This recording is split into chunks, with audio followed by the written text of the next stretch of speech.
Good morning, dear students. So today we are going to start a first CET NEET JEE class. So this will be the introduction class to the physics. Okay. So today we are going to study about the physical world, units and measurement. So this is the chapter 1 in your NCERT book. So first we are going to start with this one. Okay.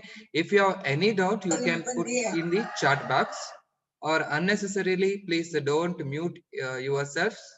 Okay, so if I ask any questions, then you can mute yourself and you can answer me there. So first, I think this Ani sir has explained you in detail about this NEET, JEE and Karnataka CET. Okay, the JEE, that is Joint Entrance Tests. It is mainly for those who want to take the admission in engineering field. So that is in IITs, NIT case. So like this, you can take this JEE exam. So JEE exam will be of two mode, that will be JEE mains and JEE advanced. Okay, if you want to take if you want to go for medical field, so there will be only one exam is there. That exam will be nothing but the NEET. So national entrance come eligibility test, that will be NEET. Or if you want to take admission in regional engineering colleges, there are veterinaries, and then you have to take about this Karnataka CET, the KCET. Okay, about that, Sunny sir has told you in detail what are the how the portions are divided, how much weightage is for the physics subject, chemistry subject, and mathematics and this biology subject that he has told you. Now I am going to tell you about this NEET examination. Okay, so he has told you already, but I have here briefly I am going to tell you. This NEET examination, it is nothing but the National Eligibility Come Entrance Exam. So short form, it will be NEET. It will be always offline mode. So offline mode is nothing but pen and paper mode. Okay, there they will be providing you a booklet, and along with that booklet there will be a OMR sheet. That OMR sheet you have to fill. So number of sections, that will be 3. So what are those sections? Physics, chemistry and biology will be the sections. Exam frequency, that is, it is conducted once a year. So but JEE, it is conducted twice a year. This year they are conducting maybe 4 times. So therefore, but NEET will be, it is a once a year, and the total mass will be of the total number of questions will be 180 questions, and the total marks will be 720. So this 180 questions, it is divided like this. Physics, there will be 45 questions, and biology, sorry, chemistry, there will be 45 questions, and here biology, it will be 90 questions. So there were 45 plus 45, it will be 90. 90 plus 90, it will be 180. 180 questions will be there. The total marks will be given as 720 marks. So 720 will be the total marks for the NEET examination, and marks per correct response. So if you are responding first question right, then you are getting 4 marks for that. So therefore it will be 45 into 4, 45 into 4, and here it will be 90 into 4. Each correct answer carries 4 marks. So therefore you can take it as, it will be 45 into 4, it will be 180. So 45 into 4, it will be 180, and here this 90 into 4, it will be 360. Therefore 180 plus 180, it will be 360, plus 360, it will be total marks of 720 will be awarded in the NEET examination.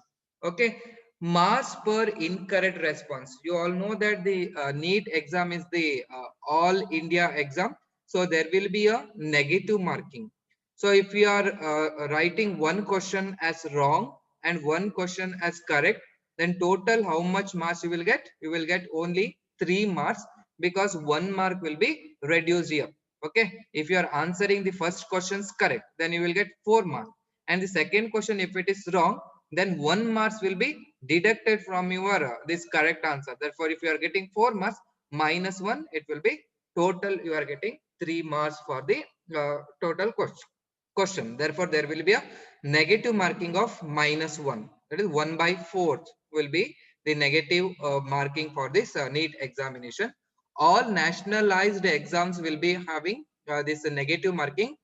This JEE also has the negative marking, but the Karnataka CET, they don't have any negative marking.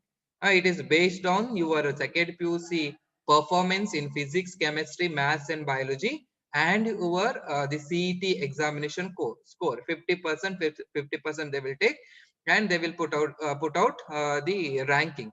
But in case of NEET and JEE, it is purely based on the examination that they are conducting. It's there is no question of taking 100 out of 100 in all the subjects in your PU board, but here they are mainly concentrating on this one only, the NEET examination and the JEE examination. Then what is the weightage for the chapter wise in physics? So physics, the chapter wise weightage will be like this. So you can see the chart here, the center of mass. So it is randomly arranged. Okay, the center of mass, the number of questions will be 1, and the weightage will be 1%. Gravitation, so you know about the gravitation. So gravitation law of Newton's law of gravitation, and the satellites, okay, the moon orbiting velocity, these are all comes in gravitation. There will be 2 questions, average of 2 questions. So there will be, it will be 3%. Kinematics, so you are familiar with the kinematics because in regular classes ma'am is teaching you about this kinematics. So kinematic equations of motion, that is x is equal to ut plus half at square. Okay, x is equal to ut plus half at square. Then v is equal to u plus at. Okay, v square is equal to u square plus 2ax or 2as. So there are different formulas are there. These are called as equations of kinematics. So there will be one question that will be the 2 weightage and laws of motion. So laws of motion, that is nothing but Newton's laws of motions will be there. There are 3 questions. The weightage will be 7. The type of questions all will be of this objective type only. Okay, there will be 4 options. 4 options will be there. Therefore, it will be there will be 3 questions. So 7 mechanical properties of solids and the fluids. So if you have your syllabus, then you can see there regular NCERT textbook. There will be 2 questions. That will be 3%. Oscillations, that will be 1. So 3%. Rotational motion and the rigid body. So there will be 1 question based on this. So this will be weightage, and remaining chapter, that is units and measurement. So today we are going to study about the units and measurement. There will be 1 questions, it will be 2%. The 1 questions is mainly on this dimension analysis. I think you all have studied. So dimensional analysis and the errors. So there are types of errors are there. So on the basis of that, there will be 1 questions mainly on these concept of units and measurements. And there will be waves chapter. So in that they are going to ask you 2 questions: work, energy, and power. So you are familiar with the kinetic energy, potential energy, gravitational energy, and power. So therefore there will be a 2 questions on this. Kinetic theory of gases. So there will be 1 question. Properties of bulk matter.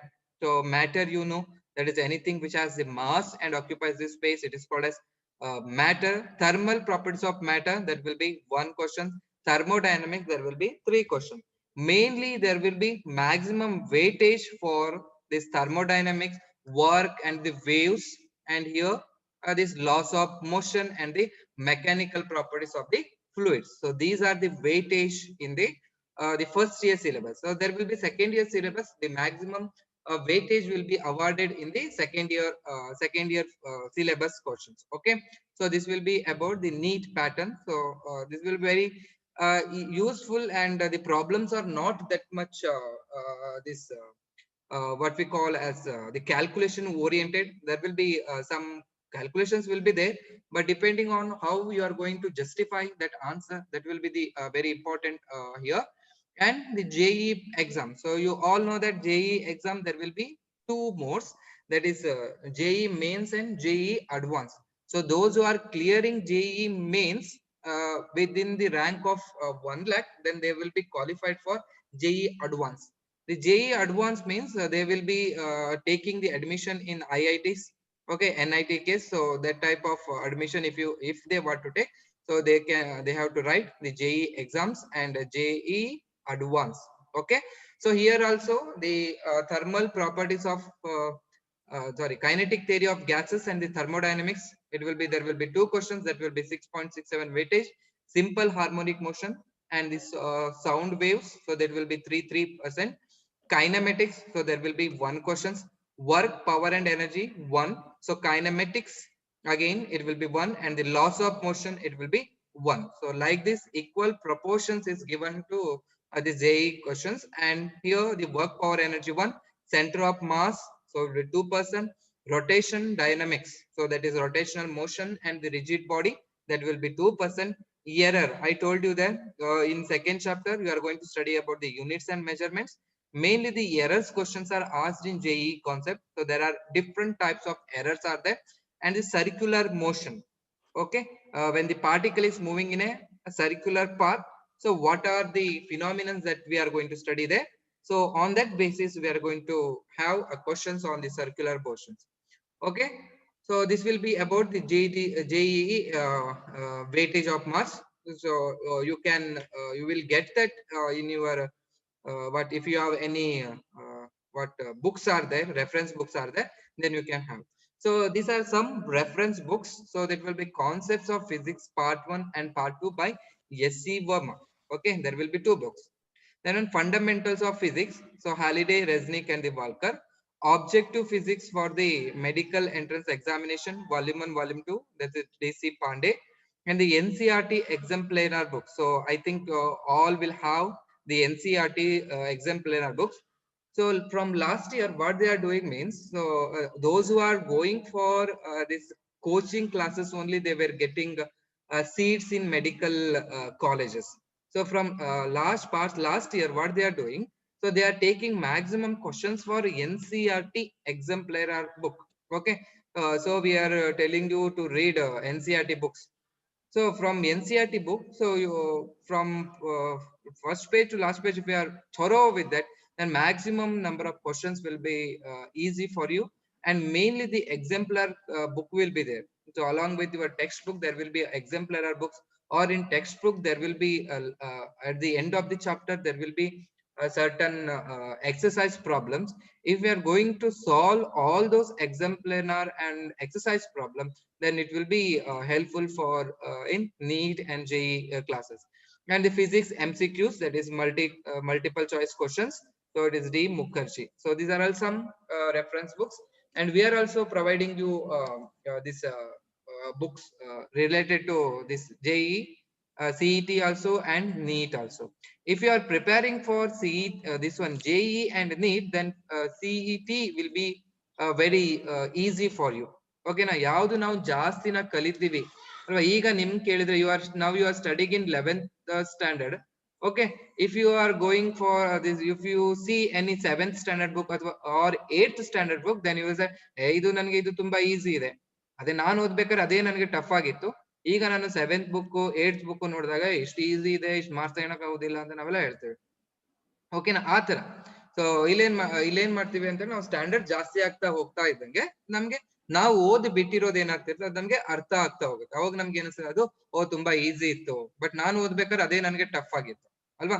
ಅದಕ್ಕೆ when you are thorough with the basics and the fundamental, then it will be very almost 50% work will be reduce. Okay, ಈಗ 100% ನಿಮ್ಗೆ marks ಬೇಕು ಅಂತ ಹೇಳಿದ್ರೆ basic ಒಳಗೆ ಈಗ 1 into 2 ಅಂತ fast ಆಗಿ ಹೇಳೋದು, ಅಥವಾ 1 square - 3 square ಆನ್ಸರ್ ಈಗೆಲ್ಲ ನಿಮ್ಗೆ ಫಾಸ್ಟ್ ಆಗಿ ಮಾಡಕ್ ನಿಮ್ಗೆ ಕಲ್ತ್ರಿ ಅಂದ್ರೆ ಬೇಸಿಕ್ಸ್ ಆಫ್ ಫಿಸಿಕ್ಸ್ ನಿಮ್ಗೆ ಗೊತ್ತಿದೆ. ಎಡಿಷನ್ ಹೇಗ್ ಮಾಡೋದು, ಸಬ್ಸ್ಟ್ರಾಕ್ಷನ್ ಹೇಗ್ ಮಾಡೋದು, ಮಲ್ಟಿಪ್ಲಿಕೇಶನ್ ಹೇಗ್ ಮಾಡೋದು, ಡಿವಿಷನ್ ಹೇಗ್ ಮಾಡೋದು, LCM ಹೇಗ್ ತಗೊಳೋದು, HCF ಹೇಗ್ ತಗೊಳೋದು ಅಲ್ವಾ.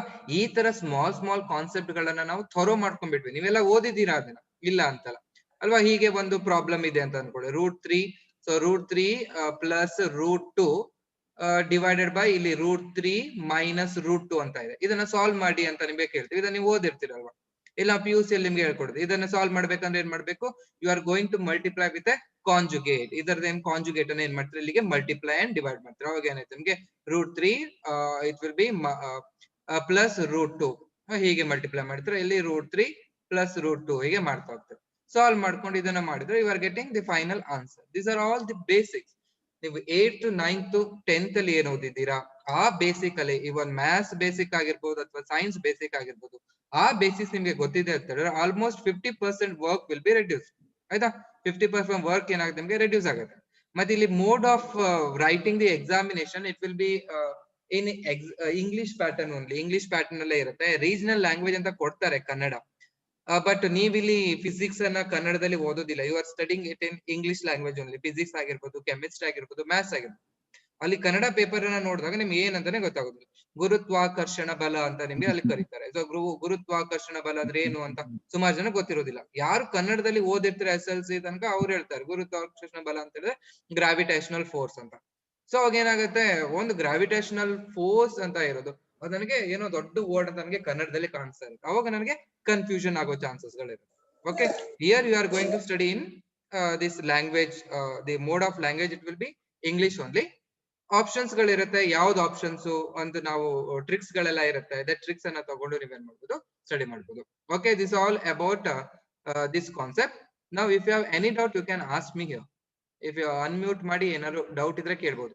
ಡೀಟೇಲ್ ಆಗಿ ಎಲ್ಲ ಸರ್ ಅನ್ನ ಹೇಳಿದ್ದಾರೆ ನಿಮ್ಗೆ, ಎಷ್ಟು ಕ್ವಶನ್ಸ್ ಇರುತ್ತೆ, ಯಾವ ತರ ಆನ್ಸರ್ ಮಾಡ್ಬೇಕು, ಎಷ್ಟು ವೇಟೇಜ್ ಇರುತ್ತೆ, ಯಾವ್ದು ರೆಫರೆನ್ಸ್ ಬುಕ್ಸ್ ಇರುತ್ತೆ, ಅವೆಲ್ಲಾನು ಅವ್ರು ಹೇಳಿದ್ದಾರೆ ಡೀಟೇಲ್ ಆಗಿ. ಮತ್ತೆ ಅದನ್ನ ಇನ್ನೊಂದ್ಸತಿ ಹೇಳೋದಿಲ್ಲ. If you have any doubt you can unmute and you can ask me.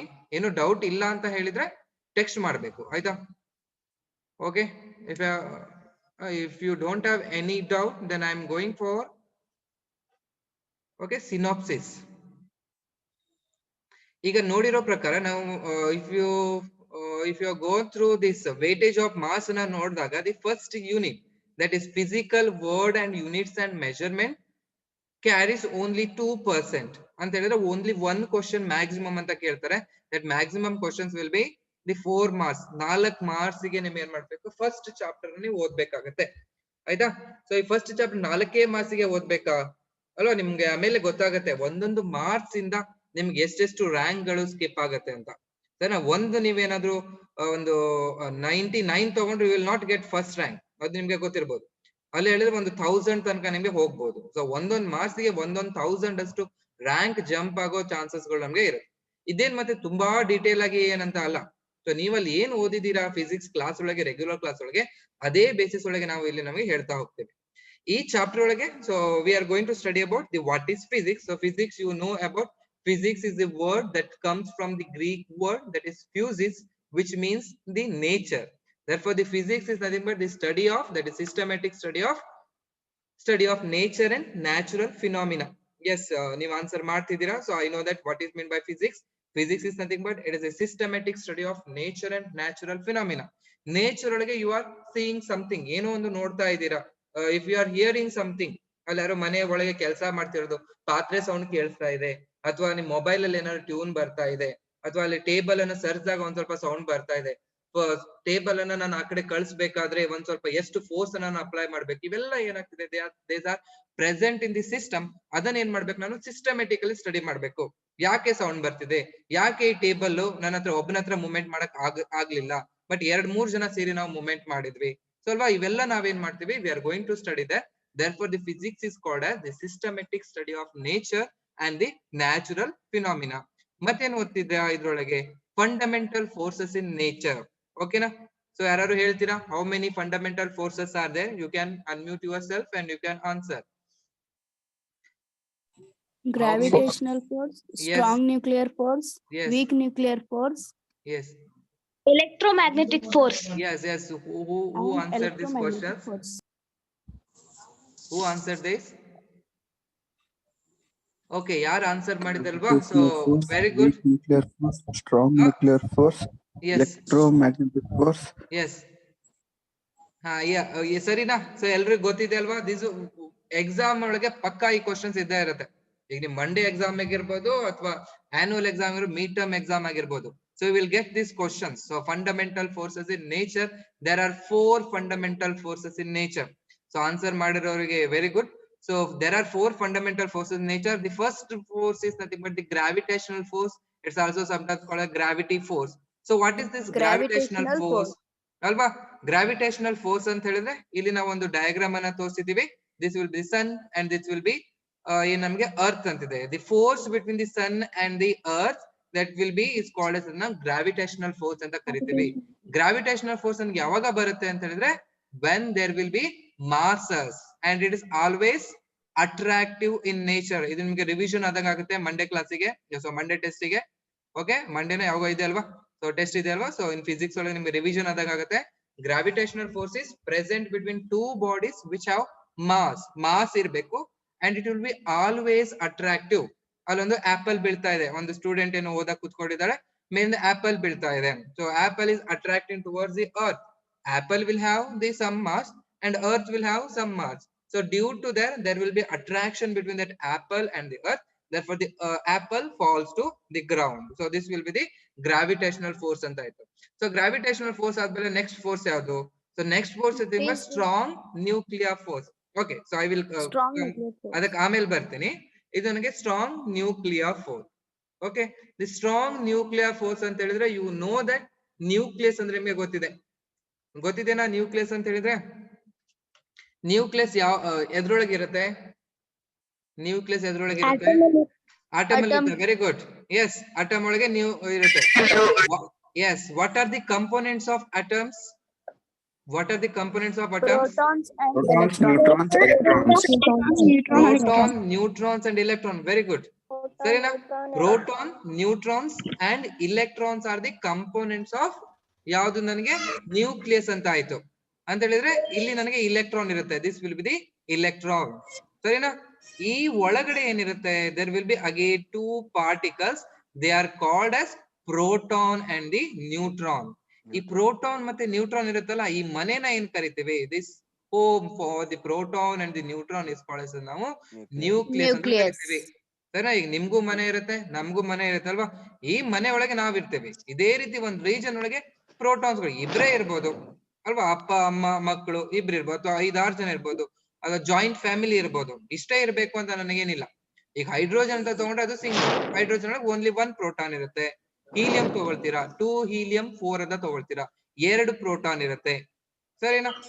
ಏನಾಗುತ್ತೆ ಅಲ್ಲಿ? ಈ ತರ ನನಗೆ ಆಗ್ತಾ ಹೋಗುತ್ತೆ 2 ಪ್ರೋಟಾನ್ಸ್. ಆಮೇಲೆ ನೀವು ಲಿಥಿಯಂ 3 ಆಗ್ತಾ ಹೋಗ್ತೀರಾ. ಯುರೇನಿಯಂ ಹೋದಾಗ ನನಗೆ 92 ಅಂದ್ರೆ 144 ಯುರೇನಿಯಂ. ಹೇಗಿದೆ? 92 ಯುರೇನಿಯಂ 238. ಗೊತ್ತಿದೆನಾ ಯುರೇನಿಯಂ? ಕೇಳಿದೀರಾ? ಯುರೇನಿಯಂ ಅನ್ನೋದು ಕೇಳಿದೀರಾ? Yes sir.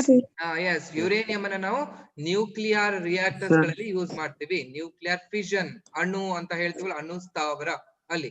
ಹೀಗಿದ್ದಾಗ ಇಲ್ಲಿ ನನಗೆ 1 ಇದೆ, ಇಲ್ಲಿ 2 ಇದೆ. ಇಲ್ಲಿ ನಾನು ತಗೊಂಡಾಗ ನನಗೆ 144 ಪ್ರೋಟಾನ್ ಅಂಡ್ ನ್ಯೂಟ್ರಾನ್ಸ್ ಗಳು ಇರುತ್ತೆ ಅಷ್ಟೇ ರೀಜನ್ ಒಳಗೆ. ಆ ರೀಜನ್ ಇರ್ಬೇಕಲ್ವಾ? 1 ಇರೋದಕ್ಕೂ ಒಂದು ಫೋರ್ಸ್ ಬೇಕು, 2 ಇರೋದಕ್ಕೂ ಫೋರ್ಸ್ ಬೇಕು, 140 ಜನ ಇರೋದಕ್ಕೂ ಏನ್ ಬೇಕು? There must be certain force to hold them proton and the neutron together inside the nucleus. That force is called as strong nuclear force ಅಂತ ನಾವು ಅದನ್ನ ಕರಿತೇವೆ. ಸರಿನಾ? ಸ್ಟ್ರಾಂಗ್ ನ್ಯೂಕ್ಲಿಯರ್ ಫೋರ್ಸ್ ಇಲ್ಲಿ ನಾವು ಕೊಟ್ಟಿದ್ದೇವೆ. ಪ್ರೋಟಾನ್ಸ್ ಅಂಡ್ ದಿ ನ್ಯೂಟ್ರಾನ್ಸ್ ಅನ್ನ ನಾವು ಕೊಟ್ಟಿದ್ದೇವೆ. ಇವೆಲ್ಲ ಬೇಡ. Up Quark, down Quark. ಈ ನೀವು ಪ್ರೋಟಾನ್ ಒಳಗೆ ನನಗೆ ಬೇರೆ 3 ಪಾರ್ಟಿಕಲ್ಸ್ ಇರುತ್ತೆ ಅಂತ ಇದು ನನಗೆ ಹೇಳುತ್ತೆ. ಅದ ನೀವು ಡಿಗ್ರಿ ಕ್ಲಾಸಸ್ ಅಲ್ಲಿ ಹೋದಾಗ ನೀವು ಓದ್ತೀರಾ. ಪ್ರೋಟಾನ್ ಅಂತ ನಿಮ್ಗೆ ಒಂದೇ ಅಂತ ಗೊತ್ತಿತ್ತು, ಆಯ್ತಾ? ಈಗ ಒಂದು ತೆಂಗಿನ ಮರ ಅಂತ ನಿಮಗೆ ಗೊತ್ತಿದೆ. ತೆಂಗಿನ ಮರದಲ್ಲಿ ನೋಡಿದಾಗ ನಿಮ್ಗೆ ತುಂಬಾ ತೆಂಗಿನಕಾಯಿ ನಿಮ್ಗೆ ಕಾಣಿಸುತ್ತೆ. ಒಂದು ಗೊಂಚಲು ತೆಂಗಿನಕಾಯಿ ಇದೆ, ಆ ತೆಂಗಿನಕಾಯಿ ಒಳಗೆ ನೀವು ಒಡೆದು ನೋಡಿದಾಗ ಅದ್ರೊಳಗೆ ನೀರಿತ್ತು ಅಂತ ಆತ್ರ. ಈ ಪ್ರೋಟಾನ್ ಅನ್ನ ನೀವು ಒಡೆದು ನೋಡಿದ್ರೆ ಮತ್ತೆ ಅದ್ರೊಳಗೆ 3 ಸಿಗುತ್ತೆ ನಿಮ್ಗೆ. ನ್ಯೂಟ್ರಾನ್ ಅನ್ನ ಹೊಡೆದ್ರು ಅದ್ರೊಳಗೆ 3 ಸಿಗುತ್ತೆ. ಹೀಗೆ ನನಗೆ ಪ್ರೋಟಾನ್ ಮತ್ತೆ ನ್ಯೂಟ್ರಾನ್ ಅನ್ನ ಒಳಗಡೆ ಇಡೋದಕ್ಕೆ ಫೋರ್ಸ್ ಬೇಕಲ್ವಾ? That force is called as, ಅದನ್ನ ನಾವು ಏನ್ ಕರಿತೀವಿ? ಸ್ಟ್ರಾಂಗ್ ನ್ಯೂಕ್ಲಿಯರ್ ಫೋರ್ಸ್ ಅಂತ ಕರಿತೀವಿ. ಹಾಗಾದ್ರೆ ನೆಕ್ಸ್ಟ್ ಒನ್ ಯಾವುದು? So next one is nothing but, so here you can see weak nuclear force. So weak nuclear force ಅಂದ್ರೆ ಏನು? ಅದು ಎಲ್ಲಿರುತ್ತೆ? The weak nuclear force is present between, ಇಲ್ಲಿ ನೋಡಿ, ನ್ಯೂಟ್ರಾನ್ ಮತ್ತೆ ಪ್ರೋಟಾನ್ ಏನಾಗ್ತಿದೆ? ಅದು ಕನ್ವರ್ಷನ್ ಆಗ್ತಿದೆ. ನೀವಲ್ಲಿ ಓದಿದ್ದೀರಾ, ನ್ಯೂಟ್ರಾನ್ ಕನ್ವರ್ಟೆಡ್ ಇಂಟು ಪ್ರೋಟಾನ್ ಆದಾಗ ಇಲೆಕ್ಟ್ರಾನ್ ನನಗೆ ಹೊರಗಡೆ ಬರುತ್ತೆ. ಹೀಗಿದ್ದಾಗ ಏನಾಯ್ತು? ಅದು ವೀಕ್ ಆಯ್ತು. ದಿ ಬಾಂಡ್ ಏನಾಗಿದೆ ನನಗೆ ತುಂಬಾ ವೀಕ್ ಇದೆ. It is the force between the elementary particles emitted during beta decay. Yes, very good Soundarya sir. ಅವರು ಕರೆಕ್ಟ್ ಆಗಿ ಡೆಫಿನೇಷನ್ ಹೇಳಿದಾರೆ ನೋಡಿ. The force between the elementary particles ಅಂತ ಬರ್ದಿದೀವ. ಯಾವ್ದು ಎಲಿಮೆಂಟರಿ ಪಾರ್ಟಿಕಲ್ಸ್? ಇವೆ. ಅದು ಇಲೆಕ್ಟ್ರಾನ್ಸ್ ಗಳು ನನಗೆ ಎಲಿಮೆಂಟರಿ ಪಾರ್ಟಿಕಲ್ಸ್, ನ್ಯೂಟ್ರಾನ್ಸ್ ಗಳು ನನಗೆ ಎಲಿಮೆಂಟರಿ ಪಾರ್ಟಿಕಲ್ಸ್, ಪ್ರೋಟಾನ್ಸ್ ಗಳು ನನಗೆ ಎಲಿಮೆಂಟರಿ ಪಾರ್ಟಿಕಲ್ಸ್. ಮತ್ತೆ ಬೇರೆ ತರ ಮತ್ತೆ ಇರುತ್ತೆ, ಮೆಸಾನ್ಸ್ ಅಂತ ಇರುತ್ತೆ, ಪಯಾನ್ಸ್ ಅಂತ ಇರುತ್ತೆ. ಇವೆಲ್ಲ ನನಗೆ ಎಲಿಮೆಂಟರಿ ಪಾರ್ಟಿಕಲ್ಸ್. ಈ ಎಲಿಮೆಂಟರಿ ಪಾರ್ಟಿಕಲ್ಸ್ ಗಳು ಒಂದ್ರಿಂದ ಇನ್ನೊಂದು ಎಕ್ಸ್ಚೇಂಜ್ ಆಗ್ಬೇಕಾರೆ ಇಲ್ಲಿ ಬರ್ದಿಲ್ವಾ? The force between elementary particles emitted during beta decay. ಹೀಗೆ ಎಮಿಷನ್ ಆಗ್ಬೇಕಾದ್ರೆ ಏನಾಗುತ್ತೆ? ಅಲ್ಲಿ ಒಂದು ಫೋರ್ಸ್ ಬೇಕು. ಆ ಫೋರ್ಸ್ ಅನ್ನ ಏನ್ ಕರಿತೀವಿ ನಾವು? ಸೊ ವೀಕ್ ನ್ಯೂಕ್ಲಿಯರ್ ಫೋರ್ಸ್ ಅಂತ ನಾವು ಅದನ್ನ ಕರಿತೀವಿ. ಅಲ್ಲಿ ಅದನ್ನ ಬೋಸಾನ್ಸ್ ಹೀಗೆಲ್ಲ ನಮಗೆ different neutron decay, beta decay, neutrino interaction, burning of sun. Burning of the sun anta helidre it is nothing but nuclear fusion reaction. ನಿಮಗೆ ಗೊತ್ತಿದೆ ಅಲ್ವಾ, ನ್ಯೂಕ್ಲಿಯರ್ ಫ್ಯೂಷನ್. ಸನ್ ಕಂಟಿನ್ಯೂಸ್ ಆಗಿ ನಮಗೆ ಲೈಟ್ ಅನ್ನ ಕೊಡ್ತಾ ಇದೆ ಅಂತ ಹೇಳಿದ್ರೆ ಅಲ್ಲೂ ಏನಾಗಿದೆ, ನ್ಯೂಕ್ಲಿಯರ್ ರಿಯಾಕ್ಷನ್ ಸ್ಟಾರ್ಟ್ ಆಗಿದೆ ಅನ್ನೋದು. ಓಕೆ, ಹಾಗಾದ್ರೆ ಲಾಸ್ಟ್ ಯಾವ್ದು force? The last force is nothing but the electromagnetic force. So what is this electromagnetic force? ಯಾರು ಹೇಳ್ತೀರಾ? What is this electromagnetic force? So electromagnetic force ಅಂತ ಹೇಳಿದ್ರೆ Charged particles. Yes, it is the force between the charged particle. Very good. So ಯಾರು ಇಬ್ರು ಹೇಳಿದಿರಾ answer ನ? It is force between the charged particle. ಇದೇ ನಾನು ತಗೊಂಡಿ ನೋಡಿ, ವಾಟರ್ ಮೊಲಿಕ್ಯೂಲ್ ಅಂತ ನಾವು ಹೇಳಿದ್ದೀವಿ. ಹೈಡ್ರೋಜನ್ ಇದೆ ಮತ್ತೆ ಆಕ್ಸಿಜನ್ ಇದೆ. ಹೈಡ್ರೋಜನ್ ಒಳಗೂ ನನಗೆ ಪಾಸಿಟಿವ್ ಚಾರ್ಜ್ ಇರುತ್ತೆ, ಆಕ್ಸಿಜನ್ ನನಗೆ ನೆಗೆಟಿವ್ ಚಾರ್ಜ್ ಗಳಿರುತ್ತೆ ಅಂತ ನಂಗೆ ಗೊತ್ತಿದೆ. ಹೀಗೆ ಒಂದು ವಾಟರ್ ಮೊಲಿಕ್ಯೂಲ್ ಆಗ್ಬೇಕು ಅಂತ ಹೇಳಿದ್ರೆ there must be a interaction ಇರ್ಬೇಕು. ಆ ಇಂಟರಾಕ್ಟಿವ್ ಫೋರ್ಸ್ ಏನಾಗಿರುತ್ತೆ ಅದನ್ನ ನಾವು ಇಲೆಕ್ಟ್ರೋಮ್ಯಾಗ್ನೆಟಿಕ್ ಫೋರ್ಸ್ ಅಂತ ಕರಿತೀವಿ. The force between the charge particle. ಎರಡು ಪಾಸಿಟಿವ್ ಚಾರ್ಜ್ ಪಾರ್ಟಿಕಲ್ ಇದ್ರೆ ನನಗೆ ರಿಪಲ್ಸಿವ್ ಫೋರ್ಸ್ ಇರುತ್ತೆ. ನಿಮ್ಗೆ ಗೊತ್ತಿದೆ ಅಲ್ವಾ? ಹೇಗೆ ಎರಡು ಪಾಸಿಟಿವ್ ಚಾರ್ಜ್ ಪಾರ್ಟಿಕಲ್ಸ್ ಗಳು ಹೇಗಿದ್ರೆ, ಅಥವಾ ನಿಮ್ಗೆ ನಾವು ಮ್ಯಾಗ್ನೆಟ್ ಅನ್ನ ಎಕ್ಸಾಂಪಲ್ ನಾನು ಪ್ರತಿಸತಿ ಕೊಡ್ತಾ ಇರ್ತೀನಿ. ನಾರ್ತ್ ಪೋಲ್ ಎರಡು ನಾರ್ತ್ ಪೋಲ್ ಅನ್ನ ಹತ್ರ ತಂದ್ರೆ ನಂಗೆ ರಿಪಲ್ಸಿವ್ ಫೋರ್ಸ್ ಇರುತ್ತೆ. ಒಂದು ನಾರ್ತ್ ಪೋಲ್ ಇನ್ನೊಂದು ಸೌತ್ ಪೋಲ್ ಹತ್ರ ತಂದ್ರೆ ಅಟ್ರಾಕ್ಟಿವ್ ಫೋರ್ಸ್ ಇರುತ್ತೆ. ಹೌದಲ್ವಾ? ಇಲ್ಲಿ ನನಗೆ ಇಲೆಕ್ಟ್ರೋಮ್ಯಾಗ್ನೆಟಿಕ್ ಫೋರ್ಸ್ ಅಂತ ಹೇಳಿದ್ರೆ the force between the charge particles is called as ನಾವು ಇಲೆಕ್ಟ್ರೋಮ್ಯಾಗ್ನೆಟಿಕ್ ಫೋರ್ಸ್ ಅಂತ ಹೇಳ್ತೀವಿ. ಮತ್ತೆ ರೇನ್ಬೋ ನೋಡಿದೀರಾ ಎಲ್ಲ? ರೇನ್ಬೋ ನೋಡಿದೀರಾ? ಕಾಮನ ಬಿಲ್ಲು ನೋಡಿದೀರಾ? ಸರಿನಾ? ಆ ಕಾಮನ ಬಿಲ್ಲು ಆಗೋದಕ್ಕೂ ಏನಾಗುತ್ತೆ, ನನಗೆ ಇಲೆಕ್ಟ್ರೋಮ್ಯಾಗ್ನೆಟಿಕ್ ಫೋರ್ಸ್ ವಿಲ್ ಬಿ ರೆಸ್ಪಾನ್ಸಿಬಲ್. ಹೇಗೆ ಅದು ರೆಸ್ಪಾನ್ಸಿಬಲ್ ಆಗುತ್ತೆ ಅಂತ ಹೇಳಿದ್ರೆ, ನನಗೆ ಲೈಟ್ ಅಂತ ಗೊತ್ತಿದೆನಾ? ಇಲೆಕ್ಟ್ರೋಮ್ಯಾಗ್ನೆಟಿಕ್ ವೇವ್ಸ್ ಅಂತ ನಾವು ಕರಿತೀವಿ. ಆ ಇಲೆಕ್ಟ್ರೋಮ್ಯಾಗ್ನೆಟಿಕ್ ವೇವ್ಸ್ ಇಂದಾನೆ ನನಗೆ ಏನಾಗ್ತಾ ಇದೆ ಅಂತ ಹೇಳಿದ್ರೆ ರೇನ್ಬೋ ನಮಗೆ ಫಾರ್ಮ್ ಆಗ್ತಿರೋದು. That we can also give the example. ನಾವು ನ್ಯಾಚುರಲ್ ಆಗಿ ಬರ್ತಾ ಇರೋ ಎಕ್ಸಾಂಪಲ್ಸ್ ಗಳನ್ನ ನಾವು ಕೊಡ್ಬೋದು. ಹಾಗಾದ್ರೆ ಟೋಟಲಿ ನನಗೆ ಎಷ್ಟು ಫೋರ್ಸ್ ಗಳು ನನಗೆ ಸಿಗ್ತಾ ಇದೆ? Therefore, totally there are 4 forces. First one will be the gravitational force. Second one will be strong nuclear force. Third one will be weak nuclear force. And the fourth one will be electromagnetic force. ಇದನ್ನ ನೀವು interchange ಮಾಡಬಹುದು ಆಯ್ತಾ? ಈಗ ನಾನು ಇಲ್ಲಿ first gravitation ಬರ್ದಿದ್ದೀನಿ, class ಅಲ್ಲೇ ಬೇರೆ ಬರ್ದಿದ್ದೆ. ಒಟ್ಟು ಅಲ್ಲಿ ಏನ್ ಕೇಳ್ತಾರೆ ನಿಮ್ಗೆ, name the 4 fundamental forces in nature. ಅಲ್ಲಿ ನೀವು ಬರಿಬೇಕು. Which is the strongest force in nature? ಯಾವ್ದು strongest force in nature? Strong nuclear force. ಯಾರು ಗ್ರಾವಿಟೇಷನ್ ಅಂತ ಹೇಳಿದ್ರು? Strong nuclear force. Very good. Strong nuclear force will be the strongest force in nature. Yes. Which is the weakest force in nature? Gravitational force. Yes, gravitational force will be weakest force ಅಂತ ಆಯ್ತು. Okay, ಅವೆಲ್ಲ important questions ಗಳು ನಿಮ್ಗೆ ಅಲ್ಲಿ ಕೇಳ್ತಾ ಇರ್ತಾರೆ. Okay, ಇದು ನನಗೆ ಏನಾಯ್ತು, ಫಂಡಮೆಂಟಲ್ ಫೋರ್ಸಸ್ ಆಯ್ತು. ರಿಲೇಟಿವ್ ಸ್ಟ್ರೆಂತ್ ಇದು ರೆಗ್ಯುಲರ್ ಕ್ಲಾಸ್ ಅಲ್ಲಿ ಮತ್ತೆ ನಾವು ಅದನ್ನ ಹೇಳಿದ್ವಿ. ರಿಲೇಟಿವ್ ಸ್ಟ್ರೆಂತ್ ಅಂದ್ರೆ ಯಾವ್ದು ನನಗೆ ತುಂಬಾ ಸ್ಟ್ರಾಂಗ್ ಅಂತ ಹೇಳಿದ್ರೆ ನ್ಯೂಕ್ಲಿಯರ್ ಫೋರ್ಸ್ ತುಂಬಾ ಸ್ಟ್ರಾಂಗ್, ಅದ್ರ ಮ್ಯಾಗ್ನಿಟ್ಯೂಡ್ ಅನ್ನು 1 ಅಂತ ಇರ್ತೀನಿ. ಅದ್ರ ಕೆಳಗಡೆ ಯಾವ್ದು ಬರುತ್ತೆ? ಇಲೆಕ್ಟ್ರೋಮ್ಯಾಗ್ನೆಟಿಕ್ ಫೋರ್ಸ್ ಬರುತ್ತೆ. ಆಮೇಲೆ ಅದ್ರ ಕೆಳಗಡೆ ವೀಕ್ ನ್ಯೂಕ್ಲಿಯರ್ ಫೋರ್ಸ್ ಬರುತ್ತೆ. ಲಾಸ್ಟ್ ನನಗೆ ವೀಕೆಸ್ಟ್ ಫೋರ್ಸ್ ಅನ್ನೋದು ಗ್ರಾವಿಟಿ. ಸರಿನಾ? ನ್ಯೂಕ್ಲಿಯರ್ ಫೋರ್ಸ್ ಅಂತ ಹೇಳಿದ್ರೆ ಶಾರ್ಟ್ ಫೋರ್ಸ್. ಆಯ್ತಾ? ಮ್ಯೂಟ್ ಮಾಡಿ, ನಾನು ಕ್ವಶನ್ ಕೇಳಿದಾಗ ಅನ್ಮ್ಯೂಟ್ ಮಾಡಲ್ಲ, ಡಿಸ್ಟರ್ಬೆನ್ಸ್ ಇದ್ರೆ ಆಯ್ತಾ? Short nuclear force will B short force. ಆಯ್ತಾ? ಸ್ಟ್ರಾಂಗೆಸ್ಟ್ ಫೋರ್ಸ್ ಇರ್ಬೇಕು ಅಂತ ಹೇಳಿದ್ರೆ ಅಲ್ಲಿ ಏನಿರ್ಬೇಕು ಅಂತ ಹೇಳಿದ್ರೆ ಶಾರ್ಟೆಸ್ಟ್ ಡಿಸ್ಟೆನ್ಸ್ ಇರ್ಬೇಕು. ಓಕೆ, ಆಮೇಲೆ electromagnetic force will be infinite ಅಂದ್ರೆ ಇನ್ಫಿನಿಟಿ. ನೀವು weak nuclear force will be range will be very short. Gravitational force ಅಂದ್ರೆ ಇನ್ಫೈನೈಟ್. ಈ ಗ್ರಾವಿಟೇಷನಲ್ ಫೋರ್ಸ್ ಅಂತ ಹೇಳಿದ್ರೆ ದಿ ಸನ್ ಮತ್ತೆ ಮೂನ್ ಅಂತ ತಗೋಬಹುದು, ಅಥವಾ ಸನ್ ಅಂಡ್ ಅರ್ತ್ ಅಂತ ತಗೋಬಹುದು. ಡಿಸ್ಟೆನ್ಸ್ ಏನಾಗುತ್ತೆ, ಕಂಟಿನ್ಯೂಸ್ ಆಗಿ ವೇರಿ ಆಗ್ತಾ ಇದ್ರೆ ಆದ್ರೂ ಏನಾಗುತ್ತೆ, ಗ್ರಾವಿಟೇಷನಲ್ ಫೋರ್ಸ್ ನನಗೆ ಎಕ್ಸಿಬಿಟ್ ಆಗಿದೆ. ಆಯ್ತಾ? ಮರ್ಕ್ಯೂರಿ ಇಸ್ ನಿಯರ್ ಟು ಯಾವ್ದಕ್ಕಿದೆ, ನನಗೆ ಸನ್ನಿಗೆ ಅರ್ಥ ಇದೆ. ಹಂಗಂತ ಹೇಳಿದ್ರೆ ಅದಕ್ಕೆ ಜಾಸ್ತಿ ಫೋರ್ಸ್ ಇದೆ. ಆಮೇಲೆ ಲಾಸ್ಟ್ ನನಗೆ ಏನಿದೆ, ನನಗೆ ಜುಪಿಟರ್ ಇದೆ ಅಂತ ಅನ್ಕೊಂಡ್ರೆ ಅದಕ್ಕೆ ನನಗೆ ಜಾಸ್ತಿ ಇದೆ. ಹಾಗಲ್ಲ, ಇನ್ಫೈನೈಟ್ ರೇಂಜ್, ಎಲ್ಲದಕ್ಕೂ ಎಲ್ಲಿ ತನಕ ಬೇಕಾದ್ರೂ ನನಗೆ ಗ್ರಾವಿಟೇಷನಲ್ ಫೋರ್ಸ್ ಅನ್ನೋದು ಎಕ್ಸಿಬಿಟ್ ಆಗುತ್ತೆ ಅಂತ ನನಗೆ ಈ ಚಾರ್ಟ್ ನಮ್ಗೆ ಹೇಳ್ತಾ ಇದೆ.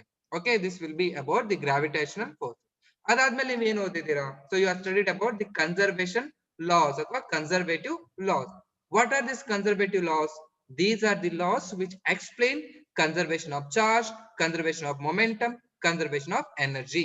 ಇದನ್ನ ನಾವು ಡೀಟೇಲ್ ಆಗಿ ಮತ್ತೆ ಓದ್ತೀವಿ. ಓಕೆ, ರೆಗ್ಯುಲರ್ ಕ್ಲಾಸ್ ಒಳಗೆ ಇದನ್ನ ಡೀಟೇಲ್ ಆಗಿ ಹೇಳಿದೀವಿ. ಬಟ್ ನೀವೇನ್ ಮಾಡ್ತೀರಾ, ಫಸ್ಟ್ ಇಯರ್ ಒಳಗೆ 2 ಓದ್ತೀರಾ, ಸೆಕೆಂಡ್ ಇಯರ್ ಒಳಗೆ 2 ಕನ್ಸರ್ವೇಟಿವ್ ಲಾಸ್ ಗಳನ್ನು ನೀವು ಓದ್ತಾ ಹೋಗ್ತೀರಾ. ಕನ್ಸರ್ವೇಷನ್ ಆಫ್ ಎಲೆಕ್ಟ್ರಿಕ್ ಚಾರ್ಜ್ ಅಂದ್ರೆ ಚಾರ್ಜ್ ನನಗೆ ಏನಾಗ್ಬೇಕು, ಕನ್ಸರ್ವ್ ಆಗ್ಬೇಕು. ಕನ್ಸರ್ವೇಷನ್ ಆಫ್ ಮೊಮೆಂಟಮ್, ಇದು ನನಗೆ ಫಸ್ಟ್ ಇಯರ್ ಸಿಲೆಬಸ್ ಒಳಗೆ ಇದೆ. Conservation of momentum. Conservation of energy, ಇದು ನನಗೆ ಫಸ್ಟ್ ಇಯರ್ ಸಿಲೆಬಸ್ ಅಲ್ಲಿ ಇದೆ. ಇದು ನಿಮಗೆ ಗೊತ್ತಿದೆ, ಯಾಕಂದ್ರೆ ನೀವು 6th ಸ್ಟ್ಯಾಂಡರ್ಡ್ 6ನೇ ಕ್ಲಾಸ್ ಇಂದ ಅದನ್ನ ಕಲ್ಕೊಂಡ್ ಬಂದಿರ್ತೀರಾ. Energy can be neither be created nor be destroyed, but it can be transferred one body to another body. ಅಲ್ವಾ, ಓದಿದಿರಲ್ವಾ ಅದನ್ನ? ನಿಮ್ಮ ಹತ್ರ ಒಂದ್ glass full of hot water ಇದೆ, ಫುಲ್ ಆಫ್ ಹಾಟ್ ವಾಟರ್, ಅದು ನಿಮ್ಗೆ ಕುಡಿಯೋದಕ್ಕೆ ಆಗೋದಿಲ್ಲ.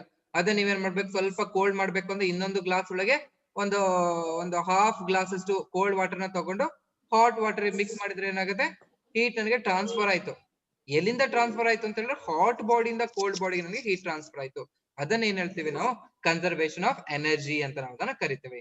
ಕನ್ಸರ್ವೇಷನ್ ಆಫ್ ಮಾಸ್ ಎನರ್ಜಿ ಅಂದ್ರೆ ಐನ್ಸ್ಟೈನ್ ಈಕ್ವೇಶನ್ ಇಂದ ನಾವು ಹೇಳ್ಬೋದು, E = mc² ಅಂತ. m ಅನ್ನೋದು ಮಾಸ್, c ಅನ್ನೋದು ವೆಲಾಸಿಟಿ ಆಫ್ ದಿ ಲೈಟ್ ಅಂತ ಆಗುತ್ತೆ. ಓಕೆನಾ, ಇದು ನನಗೆ ಕನ್ಸರ್ವೇಟಿವ್ ಲಾಸ್ ಅಂತ ನಾವು ಕಲಿತೀವಿ. ಅದಾದ್ಮೇಲೆ ಏನ್ ಓದಿದ್ದೀವಿ ನಾವು? After that we are studied about the fundamental quantities. So madam ನಿಮ್ಗೆ ಹೇಳಿರ್ತಾರೆ ಫಂಡಮೆಂಟಲ್ ಕ್ವಾಂಟಿಟೀಸ್ ಅಂದ್ರೆ ಏನು. ಸೊ ಫಂಡಮೆಂಟಲ್ ಕ್ವಾಂಟಿಟೀಸ್ ಗಿಂತ ಮುಂಚೆ ನಾವೇನ್ ಓದ್ತೀವಿ, ಫಿಸಿಕಲ್ ಕ್ವಾಂಟಿಟೀಸ್ ಅಂತ ಓದ್ತೀವಿ. What is mean by physical quantity? ಯಾರು ಹೇಳ್ತೀರಾ? ಅನ್ಮ್ಯೂಟ್ ಮಾಡಿ ಹೇಳಿ. These are the quantities which can be measured. Yes, very good. ಯಾರು ಹೇಳಿದ್ದು? These are the quantity. ನಂಗೆ ಹೆಸರು ಕೇಳಿಲ್ಲ, ಹೆಸರು? These are the quantities which can be measured. Yes, very good. So answer ಮಾಡಿದಿರಲ್ವಾ? ಸೊ ನೀವ್ ಹೇಳಿದ್ ಕರೆಕ್ಟ್ ಇದೆ. These are the quantities which can be measured. ಯಾವ್ದಾದ್ರು ಕ್ವಾಂಟಿಟೀಸ್ ಮೆಜರ್ ಮಾಡ್ತೀರಾ? ಮಾಸ್ ಅನ್ನ ಮೆಜರ್ ಮಾಡ್ತೀರಾ, ಲೆಂತ್ ಅನ್ನ ಮೆಜರ್ ಮಾಡ್ತೀರಾ, ಟೈಮ್, ಟೆಂಪರೇಚರ್, ಅಲ್ವಾ? ನಾನ್ ಫಿಸಿಕಲ್ ಕ್ವಾಂಟಿಟಿ ಅಂತ ಹೇಳಿದ್ರೆ the quantities which cannot be measured. ಅಲ್ವಾ? ಎಕ್ಸಾಂಪಲ್ ಏನ್ ಕೊಡ್ತೀರಾ? Example for music, beauty, smell, taste, knowledge. Yes, very good. Music, beauty, love, hate, these are all called as non physical quantity ಅಂತ ಕರಿತೇವೆ. Music ನಾನು ಹೇಳ್ಬೋದು ತುಂಬಾ ಚೆನ್ನಾಗಿದೆ, ಮೆಲೋಡಿ ಆಗಿದೆ ಅಥವಾ ಕರ್ಕಶ ಆಗಿದೆ ಅಂತ ಹೇಳ್ಬೋದು. Beauty, you are so beautiful, you are so handsome ಅಂತ ಹೇಳ್ಬೋದು. ಎಷ್ಟಂತ ಹೇಳಕ್ಕಾಗತ್ತಾ? ನೀನು 100 ಗ್ರಾಮ್ ಅಷ್ಟು ಹ್ಯಾಂಡ್ಸಮ್ ಆಗಿದ್ಯಾ, ನೀನು 100 kg ಅಷ್ಟು ಬ್ಯೂಟಿಫುಲ್ ಆಗಿದೆ, ಹಾಗೆ ಹೇಳ್ತೀವ ನಾವು? ಇಲ್ಲ. You are beautiful, more beautiful, ಅಲ್ವಾ? You are beautiful in the world, ಹಾಗಂತ ನಾವೇನ್ ಮಾಡ್ಬೋದು, ಎಕ್ಸ್ಪ್ರೆಸ್ ಮಾಡ್ಬೋದು. ಬಟ್ ಅಲ್ಲಿ ಎಕ್ಸಾಕ್ಟ್ ಆಗಿ ನಾವು ಕ್ವಾಂಟಿಟೀಸ್ ಗಳನ್ನ ಹೇಳೋದಕ್ಕೆ ಆಗೋದಿಲ್ಲ. ಅದೇ ನೆನ್ಕೊಂಡು ನಾವು ನಾನ್ ಫಿಸಿಕಲ್ ಕ್ವಾಂಟಿಟೀಸ್ ಅಂತ ಕರಿತೇವೆ. ಅದಾದ್ಮೇಲೆ very important concept, that is fundamental quantities.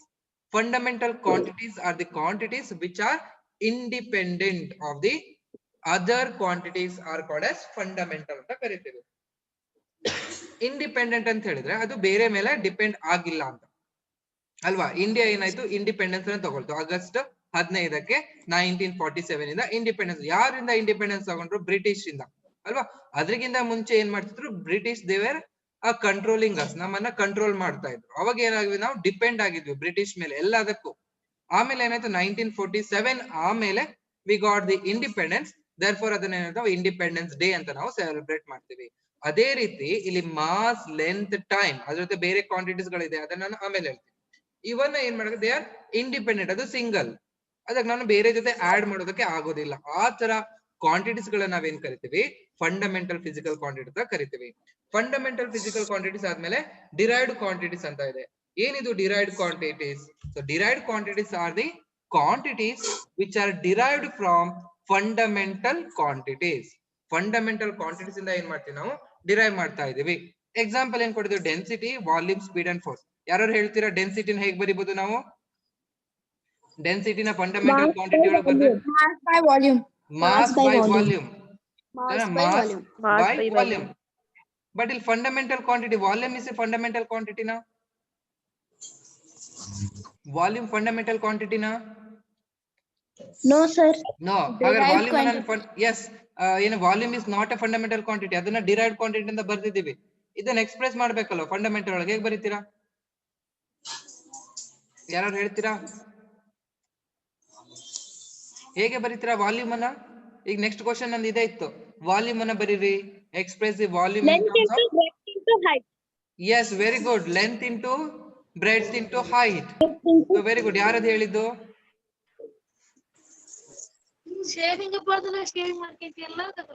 ಸರಿನಾ? Length into breadth into height, or you can write a length, height and breadth ಎಲ್ಲ ಒಂದೇ ಅಲ್ವಾ? ಅದನ್ನ ಏನ್ ಬರಿಬಹುದು ನಾನು? Length cube ಅಂತ ಬರಿಬೋದಾ? ಹೀಗೆ density is equal to mass divided by length cube ಅಂತ ಬರಿಬಹುದು. ಹೀಗೆ ಏನಾಯ್ತು ಅಂತ ಹೇಳಿದ್ರೆ ಇದನ್ನ ಡಿರೈವ್ಡ್ ಕ್ವಾಂಟಿಟೀಸ್ ಅಂತ ನಾವು ಹೇಳ್ಬೋದು. ವಾಲ್ಯೂಮ್ ಅನ್ನ ಬರಿಬಹುದು. ವಾಲ್ಯೂಮ್ ಅನ್ನ ಲೆಂತ್ ಕ್ಯೂಬ್ ಅಂತ ಬರಿಬಹುದು. ಸ್ಪೀಡ್ ಅನ್ನ metre per second, length divided by second ಅಂತ ಬರಿಬಹುದು. ಫೋರ್ಸ್ ಅನ್ನ ನಾನು KG metre per second square, ಈ ತರ ಏನ್ ಮಾಡ್ಬೋದು ನಾನು ಡಿರೈವ್ಡ್ ಕ್ವಾಂಟಿಟೀಸ್ ಗಳನ್ನ ಎಕ್ಸ್ಪ್ರೆಸ್ ಮಾಡಬಹುದು. ನಾನು ಇದನ್ನ ಡೀಟೇಲ್ ಆಗಿ ಹೇಳೋದಿಲ್ಲ. I want to solve some problems. Okay, so next ಏನಿದೆ, there are system of units ಅಂತ ಇದೆ. ಎಷ್ಟು ಸಿಸ್ಟಮ್ ಆಫ್ ಯೂನಿಟ್ಸ್ ಇದೆ? 3. How many system of units are there? 3 system units. 3 ನಾ? ಯಾವ್ದ್ಯಾವ್ದು? ಅಲ್ಲಿ ಯಾರೋ ಮ್ಯೂಟ್ ಮಾಡ್ತೀರಾ? ಎಷ್ಟು system of units are there? 3 sir. 3. ಯಾವ್ದ್ಯಾವ್ದು? MKS, CGS, FPS. Yes, MKS, CGS and FPS. ಗೊತ್ತಿದೆ ಅಲ್ವಾ? MKS, FPS and CGS. ಹೀಗೆ ನನಗೆ 3 ಸಿಸ್ಟಮ್ ಆಫ್ ಯೂನಿಟ್ಸ್ ಇದೆ. ಇಲ್ಲಿ MK ಒಳಗೆ M ಅನ್ನೋದೇನು? It is nothing but metre. K ಅಂತ ಹೇಳಿದ್ರೆ ಇಟ್ ವಿಲ್ ಬಿ ಕಿಲೋಗ್ರಾಮ್ ಅಂತ ಬರೀತಿರಲ್ವಾ? ಹಾಗೆ ಇದು ಏನು? Seconds. ಸೆಕೆಂಡ್. P ಒಳಗೇನು? F ಅಂತ ಹೇಳಿದ್ರೆ Foot. ಏನು? ಫೂಟ. ಓಕೆ, ಹೇಳಿದ್ರೆ it will B pound. Very good, ಓದ್ತಾ ಇದ್ದೀರಾ? ಇದು ನನಗೆ ಸೆಕೆಂಡ್ ಅಂತ ಆಯ್ತು. C ಅಂತ ಹೇಳಿದ್ರೆ Centimeter, gram, second. Centimetre, this will B gram and it will B second ಅಂತ ಆಯ್ತು. ಇದು 4 ಸಿಸ್ಟಮ್ ಆಫ್ ಯೂನಿಟ್ಸ್. ಆಮೇಲೆ ಏನ್ ಮಾಡಿದ್ರು, ಇನ್ನೊಂದು ನಿಮ್ಗೆ ಏನಾಯ್ತು? SI ಯೂನಿಟ್ ಅಂತ ಬಂತು. ಸರಿನಾ? ಸಿಸ್ಟಮ್ ಆಫ್ ಇಂಟರ್ನ್ಯಾಷನಲ್ ಅಂತ ಬಂತು.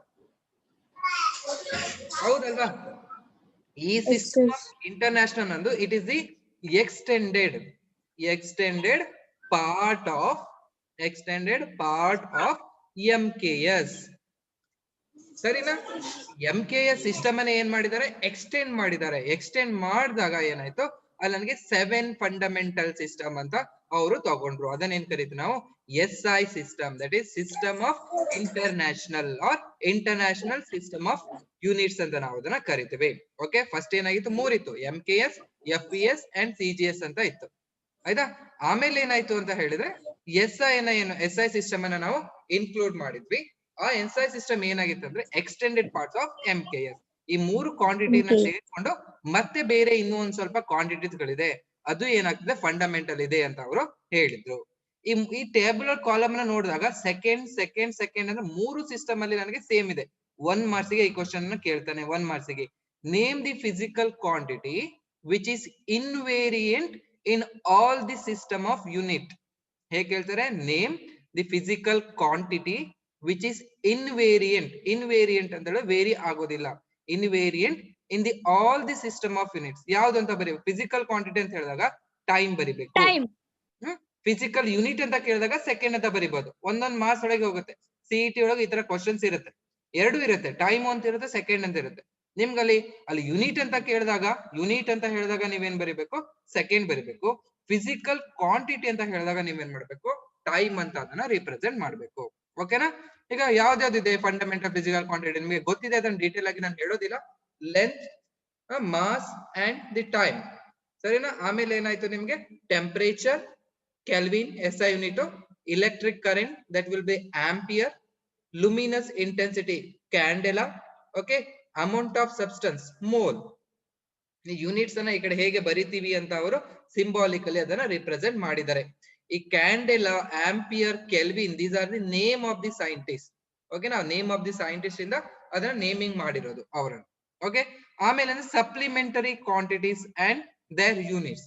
ಸಪ್ಲಿಮೆಂಟರಿ ಕ್ವಾಂಟಿಟೀಸ್ ಅಂತ ಹೇಳಿದ್ರೆ 2 ಸಪ್ಲಿಮೆಂಟರಿ ಕ್ವಾಂಟಿಟೀಸ್ ಇದೆ, plane angle and the solid angle. Plane angle unit is radian, solid angle unit is steradian. ಇಲ್ಲಿ ಬರಿಬೇಕಾದ್ರೆ RAD ಅಂತ ಬರಿತೇವೆ, ಇಲ್ಲಿ SR ಅಂತ ಬರಿತೇವೆ, steradian. These are the fundamental physical quantities. There are 7 fundamental physical quantities and 7 fundamental units and 2 supplementary units, plane angle and the solid angle. Next ನನಗೆ rules for writing the SI unit. ಇದ್ರ ಮೇಲೆ questions ಇರುತ್ತೆ, ಅದಕ್ಕೆ ಒಂದ್ಸತಿ ಹೇಳ್ತೀನಿ. So ಏನಿದು, ಹೇಗೆ rules ಅನ್ನ ಬರಿತೇವೆ? The rules is simple. In writing the unit of any quantity, ಯಾವ್ದಾರ ಒಂದು ಕ್ವಾಂಟಿಟಿ ಯೂನಿಟ್ ಅನ್ನ ಬರಿಬೇಕು ಅಂತ ಹೇಳಿದ್ರೆ small letters must be used for the symbol of the unit. ಸರಿನಾ? ಈಗ ಇಲ್ಲಿ ಮೀಟರ್ ಎಂ ಅಂತ ಕೊಟ್ಟಿದ್ದಾರೆ. ಈ ಮೀಟರ್ ನೀವು ಹೇಗ್ ಬರಿತಿದ್ರಿ ಅಂತ ಹೇಳಿ ನೀವು ಹೀಗೆ ಬರಿಬಹುದು, ಮೀಟರ್. ಸರಿ, ಹೀಗಿರುತ್ತಲ್ಲ, ಹೀಗೆ ಬರುತ್ತೆ ಮೀಟರ್ ಅಂತ ಬರಿಬಹುದು. ಬಟ್ ಸಿಂಬಾಲಿಕಲಿ ಬರಿಬೇಕಾದ್ರೆ ಸ್ಮಾಲ್ ಎಂ ಅಂತ ಬರಿಬೇಕು. ಸರಿನಾ? ಹೀಗೆ ಮೀಟರ್. ಅಥವಾ ನಿಮ್ಗೆ ನ್ಯೂಟನ್ ಅಂತ ಗೊತ್ತಿದೆ, ನ್ಯೂಟನ್ ಬರಿಬೇಕಾದ್ರೆ ಇಲ್ಲಿ ಕೆಳಗಡೆ ಬರೆದಿರಲ್ಲ. So newton you have to start by small letters. So newton ಅಂತ ಬರಿಬೇಕು. ಹೀಗೆ symbols are not followed by the full stop. Full stop ಅಂದ್ರೆ ಮೀಟರ್ ಆಯ್ತು, ನಿಮ್ಗೊಂದು 5 ಮೀಟರ್ ಪರ್ ಸೆಕೆಂಡ್ ಅಂತ ಬಂತು, ಇಲ್ಲಿ ಫುಲ್ ಸ್ಟಾಪ್ ಕೊಡಬಾರ್ದು. ಫುಲ್ ಸ್ಟಾಪ್ ಕೊಟ್ರು ಅಂತ ಹೇಳಿದ್ರೆ ಅದು according to rules it will be wrong ಅಂತ. ನೀವೇನ್ ಬರೀ ಓನ್ಲಿ ಇಷ್ಟೇ ಬರೀಬೇಕು, 5 ಮೀಟರ್ ಪರ್ ಸೆಕೆಂಡ್ ಅಂತ. ನೀವು ಹೀಗೆ ಇಷ್ಟೇ ಬರೀ, ಬ್ರಾಕೆಟ್ ಬೇಕಾದ್ರೆ ಆಗ್ಬೋದು, ಡಾಟ್ ಅನ್ನ ಹಾಕ್ಬಾರ್ದು ಅಂತ ಸೆಕೆಂಡ್ ಹೇಳಿ. ಥರ್ಡ್ ಏನಿರುತ್ತೆ, if any unit is named after scientist, its symbol should be initial capital letter. Example newton. Newton is a scientist. ಬರಿಬೇಕಾದ್ರೆ ಏನ್ ಬರಿಬೇಕು? ನ್ಯೂಟನ್ ಅಂತ ಬರಿಬೇಕಾದ್ರೆ ಎಲ್ಲಾ ಸ್ಮಾಲ್ ಲೆಟರ್ಸ್ ಅಲ್ಲೇ ಬರಿಬೇಕು. ಸಿಂಬಲ್ ಅಲ್ಲಿ ಬರಿಬೇಕಾದ್ರೆ ಏನನ್ನ ಏನ್ ಮಾಡ್ಬೇಕು? ಕ್ಯಾಪಿಟಲ್ ಮಾಡ್ಬೇಕು. ಹೀಗೆ ಬರಿಬೇಕು. Watt, WATT. ವ್ಯಾಟ್ ಯಾವ್ದಕ್ಕೆ SI ಯೂನಿಟ್? ಇದು ಪವರಿಗೆ SI ಯೂನಿಟ್ ಇಸ್ ವ್ಯಾಟ್ ಅಂತ. W ಕ್ಯಾಪಿಟಲ್ ಮಾಡ್ಬೇಕು. Kelvin, it's the name of the scientist. ಅದಕ್ಕೆ ಏನ್ ಮಾಡ್ಬೇಕು? ಕ್ಯಾಪಿಟಲ್ K ಅಂತ ನಾವು ಅದನ್ನ ರಿಪ್ರೆಸೆಂಟ್ ಮಾಡ್ಬೇಕು. ಓಕೆನಾ? ಎಸ್, ಸೌಂದರ್ಯ ಹೇಳಿದ್ದಾರೆ ತಸ್ಮಿಯಾ ಬಾಟು. So you are saying the power. Very good, ಸರಿ ಇದೆ. ಆಮೇಲೆ ಏನ್ ಮಾಡ್ಬೇಕು? The full name of a unit always begins with a small letter, even if it is named after a scientist. Okay, scientist name ne baribeko. Example, in 5 Newton, or you can write it 5 Newton or 5 meter. Hige 5 METER meter, or adanna ಏನು ಮಾಡಬಹುದು 5 m ಅಂತ ಹೀಗೆ ಬರಿಬಹುದು. So ಹೀಗೆ ನಾನು ಹೇಳ್ತಿರೋದು. ಆಮೇಲೆ symbols do not take plural form. ಅಂದ್ರೆ newtons ಅಥವಾ ಕೆಲ್ವಿನ್ಸ್ ಅಥವಾ ಮೀಟರ್ಸ್ ಹಾಗಾದ್ರೆ ಬರೋದಿಲ್ಲ. Only 5 metre, 1 metre, 2 metre, 3 metre, ಹಾಗೆ it will not take any plural forms. ಅದಕ್ಕೆ ಅಲ್ಲಿ ಕ್ವಶನ್ಸ್ ಒಳಗೆ ಇದ್ದಾಗ ಒಂದ್ರಲ್ಲಿ ಪ್ಲೂರಲ್ ಕೊಟ್ಟಿರ್ತಾರೆ, ಅಥವಾ 5 ಮೀಟರ್ಸ್ ಅಂತ ಕೊಟ್ಟಿರ್ತಾರೆ. ಹೀಗೆಲ್ಲ ಬರ್ದ ತಪ್ಪು. 5 ಮೀಟರ್ಸ್ ಅಂತ ಬರ್ತಾರೆ, ಮೀಟರ್ಸ್ ಹೀಗೆ ಬರ್ದ ದಿಸ್ ವಿಲ್ ಬಿ ರಾಂಗ್. ಏನ್ ಬರಿಬೇಕು? ಓನ್ಲಿ 5 ಮೀಟರ್ ಅಂತ ಬರಿಬೇಕು. Okay, these are the some rules of writing the units of a units for the physical quantities. So next ಏನಿದೆ? This will be some practical units. ಇದು ನಮ್ಗೆ ಒಂದ್ ಸ್ವಲ್ಪ ಗೊತ್ತಿರಬೇಕು ಪ್ರಾಕ್ಟಿಕಲ್ ಯೂನಿಟ್ಸ್. ಯಾಕಂತ ಹೇಳಿದ್ರೆ CET and NEET and JEE ಒಳಗೆ ಕೇಳೋದಿಲ್ಲ. CET ಅಂಡ್ ನೀಟ್ ಒಳಗೆ ಯಾವ್ದಾದ್ರು ಒಂದು ನಮ್ಗೆ ಕ್ವಶನ್ಸ್ ಅನ್ನ ಕೇಳಿರ್ತಾನೆ. So these are all the some practical units which are simultaneously used in the SI unit. For me, one for me, madam ನಿಮ್ಗೆ ಬರ್ಸಿದಾರೆ ಗೊತ್ತಿದೆ ನನಗೆ, 10 to the power of -15 metre. ಎಲ್ಲಿರುತ್ತೆ ಇದು? ಇದು ನನಗೆ ನ್ಯೂಕ್ಲಿಯಸ್ ಒಳಗೆ. ಓಕೆ, ನ್ಯೂಕ್ಲಿಯರ್ ಸೈಜ್ ಅಂತ ನಾವು ಅದನ್ನ ಕರಿತೀವಿ. Okay, this will be the nuclear size. 1 angstrom. So ಓದಾಗ ಗೊತ್ತಾಗುತ್ತಲ್ಲ, 1 ಆಂಗ್ಸ್ಟ್ರಾಮ್ ಇದೇನು 10 to the power of -10 metre. ಇದೇನು ನನಗೆ ಸೈಜ್ ಆಫ್ ಅಟಮ್, ಅಂದ್ರೆ ಅಟೋಮಿಕ್ ಸೈಜ್.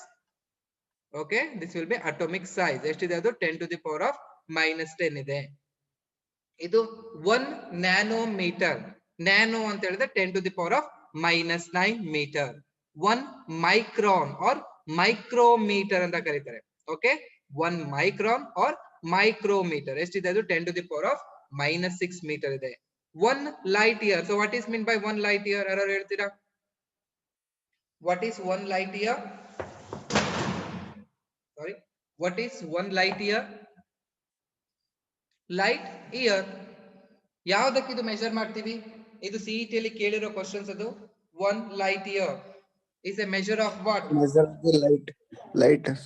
Light year ಏನನ್ನ ಮೆಜರ್ ಮಾಡುತ್ತೆ? ಅದು ಏನ್ ಮೆಜರ್ ಮಾಡುತ್ತೆ? ನೇಮ್ ಅಲ್ಲಿ ಇದೆ ಲೈಟ್ ಇಯರ್ ಅಂತ ಇದೆ. ಅದೇನಾದ್ರು ಟೈಮ್ ಅನ್ನ ಮೆಜರ್ ಮಾಡುತ್ತೋ, ಅಥವಾ ಡಿಸ್ಟೆನ್ಸ್ ಅನ್ನ ಮೆಜರ್ ಮಾಡುತ್ತೋ, ಅಥವಾ ಮಾಸ್ ಅನ್ನ ಮೆಜರ್ ಮಾಡುತ್ತೋ, ಅಥವಾ ಟೆಂಪರೇಚರ್ ಮೆಜರ್ ಮಾಡುತ್ತೋ? ಯಾವ್ದನ್ನ ಮೆಜರ್ ಮಾಡುತ್ತೆ? Distance. ಡಿಸ್ಟೆನ್ಸ್. ಹೌದಾ? Distance. Yes, sir. Yes distance, ಯಾಕಂದ್ರೆ ನಿಮ್ಗೆ ಇಲ್ಲಿ ಆನ್ಸರ್ ಇಲ್ಲ ಇದೆ ಅಲ್ಲ, 9.46 into 10⁻15 ಮೀಟರ್ ಅಂತ ಇದೆ. ಸರಿ, ಮೀಟರ್ ಅಂತ ಹೇಳಿ it is the nothing but length ಅಂತ ಆಯ್ತು. 1 light year ಡೆಫಿನೇಷನ್ ಹೇಳುತ್ತೆ, 1 light year ಅಂತ ಹೇಳಿದ್ರೆ it is the distance travelled by the light in 1 year. 1 year ಅಲ್ಲಿ ಲೈಟ್ ಎಷ್ಟು ಡಿಸ್ಟೆನ್ಸ್ ಅನ್ನ ಟ್ರಾವೆಲ್ ಮಾಡುತ್ತೆ ಅದನ್ನ ಲೈಟ್ ಇಯರ್ ಅಂತ ನಾವು ಅದನ್ನ ಕರಿತೀವಿ. 1 astronomical unit, 1 AU. ಈ ಲೈಟ್ ಇಯರ್ ಗಿಂತ ನನಗೆ ಅಸ್ಟ್ರೋನಾಮಿಕಲ್ ಯೂನಿಟ್ ಅಂತ ಹೇಳಿದ್ರೆ it is the average distance between the earth and the sun. Earth and the sun middle average distance ಇರುತ್ತಲ್ಲ, ಆ ಡಿಸ್ಟೆನ್ಸ್ ಅನ್ನ ನಾವೇನ್ ಕರಿತೀವಿ ಅಂತ ಹೇಳಿದ್ರೆ 1 astronomical unit. So this will be sun ಅಂತ ತಗೊಂಡ್ರೆ this will be sun, this will be earth. This distance between these two is called as ಅದನ್ನ 1 AU ಅಂತ ನಾವು ಅದನ್ನ ಕರಿತೀವಿ. So this will be 1 astronomical unit. ಸರಿ, ಯಾಕೆ ಬಂತು ಅಸ್ಟ್ರೋನಾಮಿಕಲ್ ಯೂನಿಟ್ ಅಂತ ಹೇಳಿದ್ರೆ ಈಗ ಅರ್ತ್ ಇಂದ ಸನ್ನಿಗೆ ಡಿಸ್ಟೆನ್ಸ್ ಅನ್ನ ಮೆಜರ್ ಮಾಡ್ಕೊಳ್ತಾರೆ 1 AU ಅಂತ. ಈಗ ನೆಕ್ಸ್ಟ್ ಏನ್ ಮಾಡ್ಬೇಕು, ಅವರು ಜುಪಿಟರ್ ಡಿಸ್ಟೆನ್ಸ್ ಅನ್ನ ಮೆಜರ್ ಮಾಡ್ಬೇಕು ಅಂತ ಹೇಳಿದ್ರೆ ಜುಪಿಟರ್ ಇಂದ ಸನ್ನಿಗೆ ಮೆಜರ್ ಮಾಡೋ ಅವಶ್ಯಕತೆ ಇಲ್ಲ, ಜುಪಿಟರ್ ಇಂದ ಅರ್ತ್ ಗೆ ಮೆಜರ್ ಮಾಡ್ಕೊಂಡ್ಬಿಟ್ರೆ ಆ ಡಿಸ್ಟೆನ್ಸ್ ಅನ್ನ ಪ್ಲಸ್ 1 A ಆಡ್ ಮಾಡ್ಕೊಂಡ್ಬಿಟ್ರೆ ಅವ್ರಿಗೆ ಏನ್ ಸಿಕ್ತು, ಡಿಸ್ಟೆನ್ಸ್ ಆಫ್ ಜುಪಿಟರ್ ಫ್ರಮ್ ಸನ್ ಅಂತ ನನಗೆ ಸಿಕ್ತು. ಅಥವಾ ಪ್ಲೂಟೋ ಇತ್ತು, ನೆಪ್ಚೂನ್ ಇತ್ತು, ತುಂಬಾ ದೂರ ಆಗತ್ತಲ್ವಾ, ಯಾರು ನಾವು ಸ್ಕೇಲ್ ಇಟ್ಕೊಂಡಲ್ಲಿ ಹೇಳೋದಕ್ಕೆ ಆಗೋದಿಲ್ಲ ಅಲ್ವಾ. ಈ ಡಿಸ್ಟೆನ್ಸ್ ಅನ್ನ ಮೆಜರ್ ಮಾಡ್ಕೊಂಡು ಆ ಡಿಸ್ಟೆನ್ಸ್ ಅನ್ನ ಮೆಜರ್ ಮಾಡ್ಕೊಂಡ್ಬಿಟ್ಟು ಎರಡು ಡಿಸ್ಟೆನ್ಸ್ ಅನ್ನ ಆಡ್ ಮಾಡಿದ್ರೆ will get the exact distance of all the planet from the sun ಅಂತ ನನಗೆ ಸಿಗುತ್ತೆ. ಅಲ್ಲ 1 parsec ಅಂತಿದೆ. parsec ಅಂತ it is the distance at which the average radius of the earth orbit subtended angle. ಅದು madam ಅದು ಹೇಳಿದ್ದಾರೆ. This will be all the distance ಗೆ 1 AMU. AMU ಅಂತ ಹೇಳಿದ್ರೆ ಅಟೋಮಿಕ್ ಮಾಸ್ ಯೂನಿಟ್. ಈಗ ಸ್ಮಾಲ್, ಈಗ ನಾನೇನ್ ಮಾಡ್ತೀನಿ 1 kg ಶುಗರ್ ಅನ್ನ ಮೆಜರ್ ಮಾಡ್ಬೋದು, ಬಟ್ ಅಟಮ್ ಸೈಜ್ ಅನ್ನ ಮೆಜರ್ ಮಾಡ್ಬೇಕಲ್ವಾ. ಒಂದು ಅಟಮ್ ಅನ್ನ ತಂದು ನಾನು ತಕಡಿಯಲ್ಲಿ ಇಡೋದಕ್ಕೆ ಆಗೋದಿಲ್ಲ, ಕಣ್ಣಿಗೆ ಕಾಣಿಸೋದಿಲ್ಲ. ಅಥವಾ ಪ್ರೋಟಾನ್ ಅನ್ನ ತಂದು ಇಡೋದಕ್ಕೆ ಆಗೋದಿಲ್ಲ. ಅದ್ರ ಮಾಸ್ ಅನ್ನ ಮೆಜರ್ ಮಾಡ್ಬೇಕು ಅಂತ ಹೇಳಿ ನಾ ಏನ್ ಮಾಡ್ಬೇಕು, I have to use this atomic mass unit ಅನ್ನ ಯೂಸ್ ಮಾಡ್ಬೇಕು. ಇದು ನಿಮ್ಗೆ ಗೊತ್ತಿದೆ 1 ಕ್ವಿಂಟಾಲ್.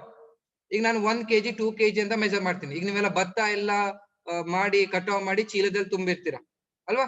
ಎಷ್ಟು ಕ್ವಿಂಟಲ್ ಇದೆ ಕೇಳಿದ್ರೆ 100 kg ಇದೆ. 100 kg is equal to 1 quintal.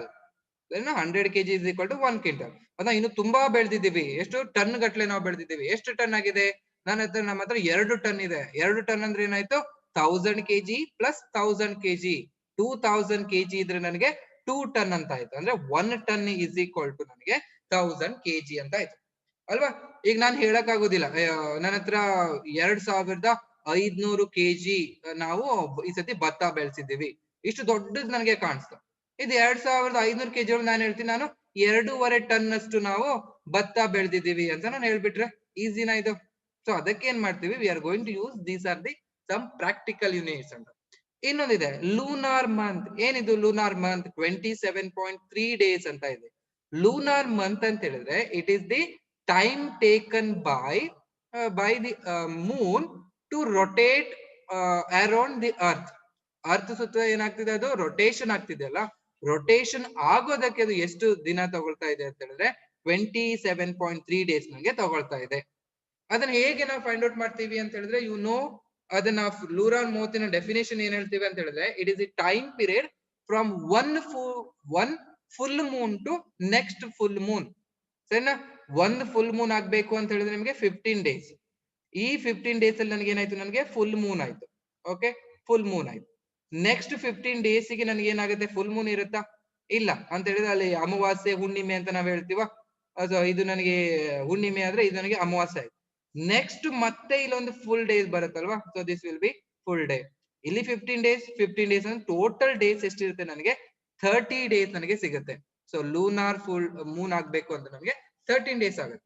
But ನಾನಿಲ್ಲ ಏನ್ ಹೇಳ್ತಿದ್ದೀನಿ, 1 lunar moon is equal to 27.3 days ಅಂತ ಹೇಳ್ತಿದ್ದೀನಿ. ಉಳಿದಿರೋ ಡೇಸ್ ಎಲ್ಲೂ ಹೋಯ್ತು, ನನಗೆ 2.7 ಡೇಸ್ ಮಿಸ್ಸಿಂಗ್ ಆಗ್ತಿದೆನಾ? ಅರ್ಥ ಆಗ್ತಿದೆನಾ? ಮೂನ್ ಇಲ್ಲಿದೆ, ಫುಲ್ ಮೂನ್ ಇದೆ, ಇದನ್ನ 0 ಅಂತ ತಗೊಳ್ತೀನಿ. ಈ ಅಮಾವಾಸ್ಯೆಯಿಂದ ಹುಣ್ಣಿಮೆಯಿಂದ ಅಮಾವಾಸ್ಯೆ ಆಗಕ್ಕೆ ನನಗೆ ಎಷ್ಟು ಬೇಕು, 15 ಡೇಸ್ ಬೇಕು. ಆಮೇಲೆ ಅಮಾವಾಸ್ಯೆಯಿಂದ ಮತ್ತೆ ನನಗೆ ಏನಾಗ್ಬೇಕು, ಹುಣ್ಣಿಮೆ ಆಗ್ಬೇಕು ಅಂದ್ರೆ ಮತ್ತೆ ನನಗೆ 15 ಡೇಸ್ ಬೇಕು. ಟೋಟಲ್ ಡೇಸ್ ನಾನು ಕೌಂಟ್ ಮಾಡಿದ ನನಗೆ ಸಿಕ್ತು, ನನಗೆ 30 ಡೇಸ್ ಅಂತ ಸಿಗ್ತಾ ಇದೆ. ಅಂದ್ರೆ ಮೂನ್ ಒಂದು ಕಂಪ್ಲೀಟ್ ರೊಟೇಷನ್ ಆಗ್ಲಿಕ್ಕೆ ನನಗೆ ಏನ್ ಬೇಕು, 30 ಡೇಸ್ ಬೇಕಿತ್ತು. ಬಟ್ ಇಲ್ಲೇನ್ ಹೇಳ್ತಿದೀವಿ ನಾವು, 1 lunar month is equal to 27.3 days ಅಂತ ಹೇಳ್ತಾ ಇದ್ದೀವಿ.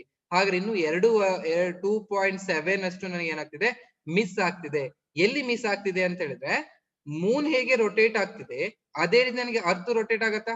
Earth is also rotating about its own Axis. Earth rotate ಆಗ್ಬೇಕಾದ್ರೆ ಏನಾಗುತ್ತೆ, ಸಮ್ ಡಿಸ್ಟೆನ್ಸ್ ಏನಾಗುತ್ತೆ, ಅದು ಮಿಸ್ ಆಗ್ತಾ ಇರುತ್ತೆ. ಅವಾಗ ನನಗೆ ಆ ಡಿಸ್ಟೆನ್ಸ್ ಎಲ್ಲ ನಾನು ಬಿಟ್ಟು ನಾನು ಕೌಂಟ್ ಮಾಡಿದ್ರೆ I am getting it as 27.3 days ಅಂತ ನಾನು ತಗೊಳ್ತೀನಿ. ಮೂನ್ ಮತ್ತೆ ಇದು ಅರ್ತ್ ಆಗಿ ಎಷ್ಟು ರೊಟೇಟ್ ತಗೊಂಡ್ರೆ 29.5 ಡೇಸ್. ಓಕೆನಾ? ಅರ್ತ್ ರೊಟೇಟ್, ಮೂನ್ ಕಂಪ್ಲೀಟ್ ಆಗಿ ರೊಟೇಟ್ ಆಗ್ಬೇಕು ಅಂತ ಹೇಳಿದ್ರೆ, ಬಟ್ ಅರ್ತ್ ರೊಟೇಟ್ ಆಗ್ತಿರೋದ್ರೆ ಅದನ್ನ ಮೈನಸ್ ಮಾಡಿದ್ರೆ I am getting it as 27.3 days ಅಂತ ನಿಂಗೆ ಸಿಗುತ್ತೆ. ಇನ್ನೊಂದು ಒನ್ ಶೇಕ್, ನಾವು ಶೇಕ್ ಹ್ಯಾಂಡ್ ಕೊಡ್ತೇವೆ ಅಲ್ವಾ? ಒನ್ ಶೇಕ್ ಅಂದ್ರೆ ಏನು ಇದನ್ನೆಲ್ಲ ಕೇಳಿದರೆ, ಒನ್ ಶೇಕ್ ಅಂದ್ರೆ it is equal to 10⁻⁻8 seconds. ಅಂದ್ರೆ it is also a measure of time. Okay, ಇದು ನನಗೆ ಟೈಮ್ ಆಯ್ತು, ದಿಸ್ ಆಲ್ಸೋ ಟೈಮ್ ಆಯ್ತು. ಏನಿದು ಒನ್ ಶೇಕ್ ಅಂತ ಹೇಳಿದ್ರೆ, ದಿಸ್ ಈಸ್ ಎಲ್ಲಿ ನನಗೆ ಸಿಗುತ್ತೆ ಅಂತ ಹೇಳಿದ್ರೆ ನ್ಯೂಕ್ಲಿಯರ್ ಫಿಸಿಕ್ಸ್ ಒಳಗೆ.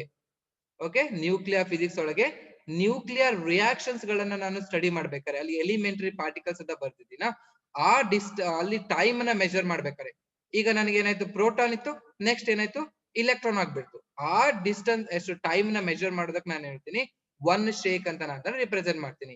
One shake is equal to 10⁻⁻8 second, or it will be 10 nanoseconds. 10 nanosecond. So 10 ಅಂತ ಹೇಳಿದ್ರೆ ಏನ್ ಬರೋದು, 10 ಇಂಟು ನ್ಯಾನೋ ಅಂತ ಹೇಳಿದ್ರೆ 10⁻⁻9 ಸೆಕೆಂಡ್ಸ್ ಅಂತ, ಅಂದ್ರೆ ಇಸ್ ಈಕ್ವಲ್ ಟು 10⁻⁻8 ಸೆಕೆಂಡ್ ಅಂತ ಆಯ್ತು. This will be one shake ಅಂತ ಆಯ್ತು. This will be very important concept. ಓಕೆನಾ? ಸೊ ನೆಕ್ಸ್ಟ್ ಒನ್, ಸೊ ಇದು ನಿಮ್ಗೆ ಡೆಫಿನೇಷನ್ ಇಂಪಾರ್ಟೆಂಟ್ ಬೇಡ. 2 ಸಪ್ಲಿಮೆಂಟರಿ ಯೂನಿಟ್ಸ್, ರೇಡಿಯನ್ಸ್ ಅಂತಿದೆ, you can write it like this, and the steradians ಅಂತಿದೆ, ಸಾಲಿಡ್ ಆಂಗಲ್ ಅಂತ ನಾವು ಅದನ್ನ ಕರಿತೀವಿ, ಹೀಗೆ ಅದು ರಿಪ್ರೆಸೆಂಟ್ ಮಾಡಿ. ಓಕೆ, ಈಗ ಒಂದ್ ಸ್ವಲ್ಪ ಒಂದು 10 ಕ್ವಶನ್ಸ್ ಗಳನ್ನ ನಾವು ಸಾಲ್ವ್ ಮಾಡೋಣ, ಬೇಸಿಕ್ ಕ್ವಶನ್ಸ್ ಗಳು. ಮತ್ತೆ ಮೇನ್ ಆಗಿ ಈ ಚಾಪ್ಟರ್ ಫಿಸಿಕಲ್ ವರ್ಡ್ ಅನ್ನು ಸ್ಟಾರ್ಟ್ ಮಾಡ್ಬೇಕಾದ್ರೆ, ಇದ್ರಲ್ಲಿರೋ ಕ್ವಶನ್ಸ್ ಗಳನ್ನ ಸಾಲ್ವ್ ಮಾಡ್ಬೇಕಾದ್ರೆ ಡೈಮೆನ್ಷನ್ ಅನಾಲಿಸಿಸ್ ಮೇಲೆ ಕೇಳ್ತಾರೆ ಅಂತ ಹೇಳ್ತೀನಿ. ಆ ಡೈಮೆನ್ಷನ್ ಅನಾಲಿಸಿಸ್ ಬರೀ ಫಸ್ಟ್ ಇಯರ್ ಮೇಲೆ ಕೇಳೋದಿಲ್ಲ, ಸೆಕೆಂಡ್ ಇಯರ್ ನಿಮ್ಗೆ ಎಲ್ಲೆಲ್ಲಿ ಫಿಸಿಕಲ್ ಕ್ವಾಂಟಿಟೀಸ್ ಬರುತ್ತೆ ಅಲ್ಲೆಲ್ಲ ನಮ್ಗೆ ಕೇಳ್ತಾರೆ. ಓಕೆನಾ? ನಾವು ಅದಕ್ಕೆ ಎಲ್ಲಾ ಕಡೆ ನಾವು ಬರ್ಸ್ತಾ ಹೋಗ್ತೀವಿ. ಡೈಮೆನ್ಷನ್ ಅನಾಲಿಸಿಸ್ ಫಾರ್ ಫೋರ್ಸ್ ಬರ್ತೀವಿ, ವೆಲಾಸಿಟಿ ಬರ್ತೀವಿ, ಡಿಸ್ಪ್ಲೇಸ್ಮೆಂಟ್ ಅದೆಲ್ಲ ಬರ್ಸ್ತಾ ಹೋಗ್ತೀವಿ, ಅಲ್ಲಲ್ಲಿ ನಾವು ಕಲಿತಾ ಹೋಗ್ತೀವಿ. ಇದ್ರೊಳಗೆ ಹೇಳಿ, which of the following is the smallest unit? ಯಾವ್ದು ನನಗೆ ಸ್ಮಾಲೆಸ್ಟ್ ಯೂನಿಟ್ ಅಂತ ಅವ್ರು ನನಗೆ ಕೇಳ್ತಾ ಇದ್ದಾರೆ. ಯಾವ್ದು ಸ್ಮಾಲೆಸ್ಟ್ ಯೂನಿಟ್ ಇದೆ ಇದ್ರೊಳಗೆ? Option C, fermi. ಫರ್ಮಿನಾ? ಎಲ್ಲರೂ ಸರಿನಾ? Fermi is the smallest unit. ಯಾಕೆ ಫರ್ಮಿ ಸ್ಮಾಲೆಸ್ಟ್ ಯೂನಿಟ್ ಅಂದ್ರೆ 10⁻⁻, ಮಿಲಿ ಅಂತ 10⁻⁻3. ಓಕೆ, ಇದು ಆಂಗ್ಸ್ಟ್ರಾಮ್ ಅಂತ 10⁻⁻10. ಮೀಟರ್ ಅಂತ ಹೇಳಿದ್ರೆ ಇಟ್ ಇಸ್ 1 ಅಂತ, 1 ಮೀಟರ್ 1 ಸೌಂಡ್. ಇದು ಏನ 10⁻⁻59. therefore the answer it will be Fermi ಅಂತ. So second one ಏನು? So which of the following is not a unit of energy? ಯಾವ್ದಲ್ಲ unit of energy? Option D, watt. ಸರಿನಾ? ಯಾರದು ಹೇಳಿದ್ದು? ಯಾಕಂತ ಹೇಳ್ತೀರಾ? ಯಾಕೆ ಆನ್ಸರ್? ಯಾಕೆ? why? You are right, watt is the answer. Why watt is the answer? ಹೇಳಿದ್ ಯಾರು ಆನ್ಸರ್? ಯಾಕೆ watt is the answer? Electron volt ಯಾಕಲ್ಲ? ಯಾಕೆ? ಸರಿ ಇದೆ ಆನ್ಸರ್ ಮಾಡಿರೋದು. ವ್ಯಾಟ್ ಯಾವ್ದಕ್ಕಿದೆ S I unit? Yes, SI unit. The watt is the SI unit for power. So power ಗೆ SI unit ಆಯ್ತು. ಕ್ಯಾಲೋರಿ ನನಗೆ ಗೊತ್ತಿದೆ. 1 calorie is equal to 4.6 joule. So 1 calorie is equal to 4.6 joules ಅಂತ ನಾನು ಬರೀತೇನೆ. Joule is also SI unit of energy. Calorie is SI unit of energy. And electron volt is also a energy. ಏನಂತ ಹೇಳಿದ್ರೆ it is the energy gained by the electron in circuit. Electron volt ಅಂತ ಕರೀತೀವಿ. Therefore the answer will be this one, D.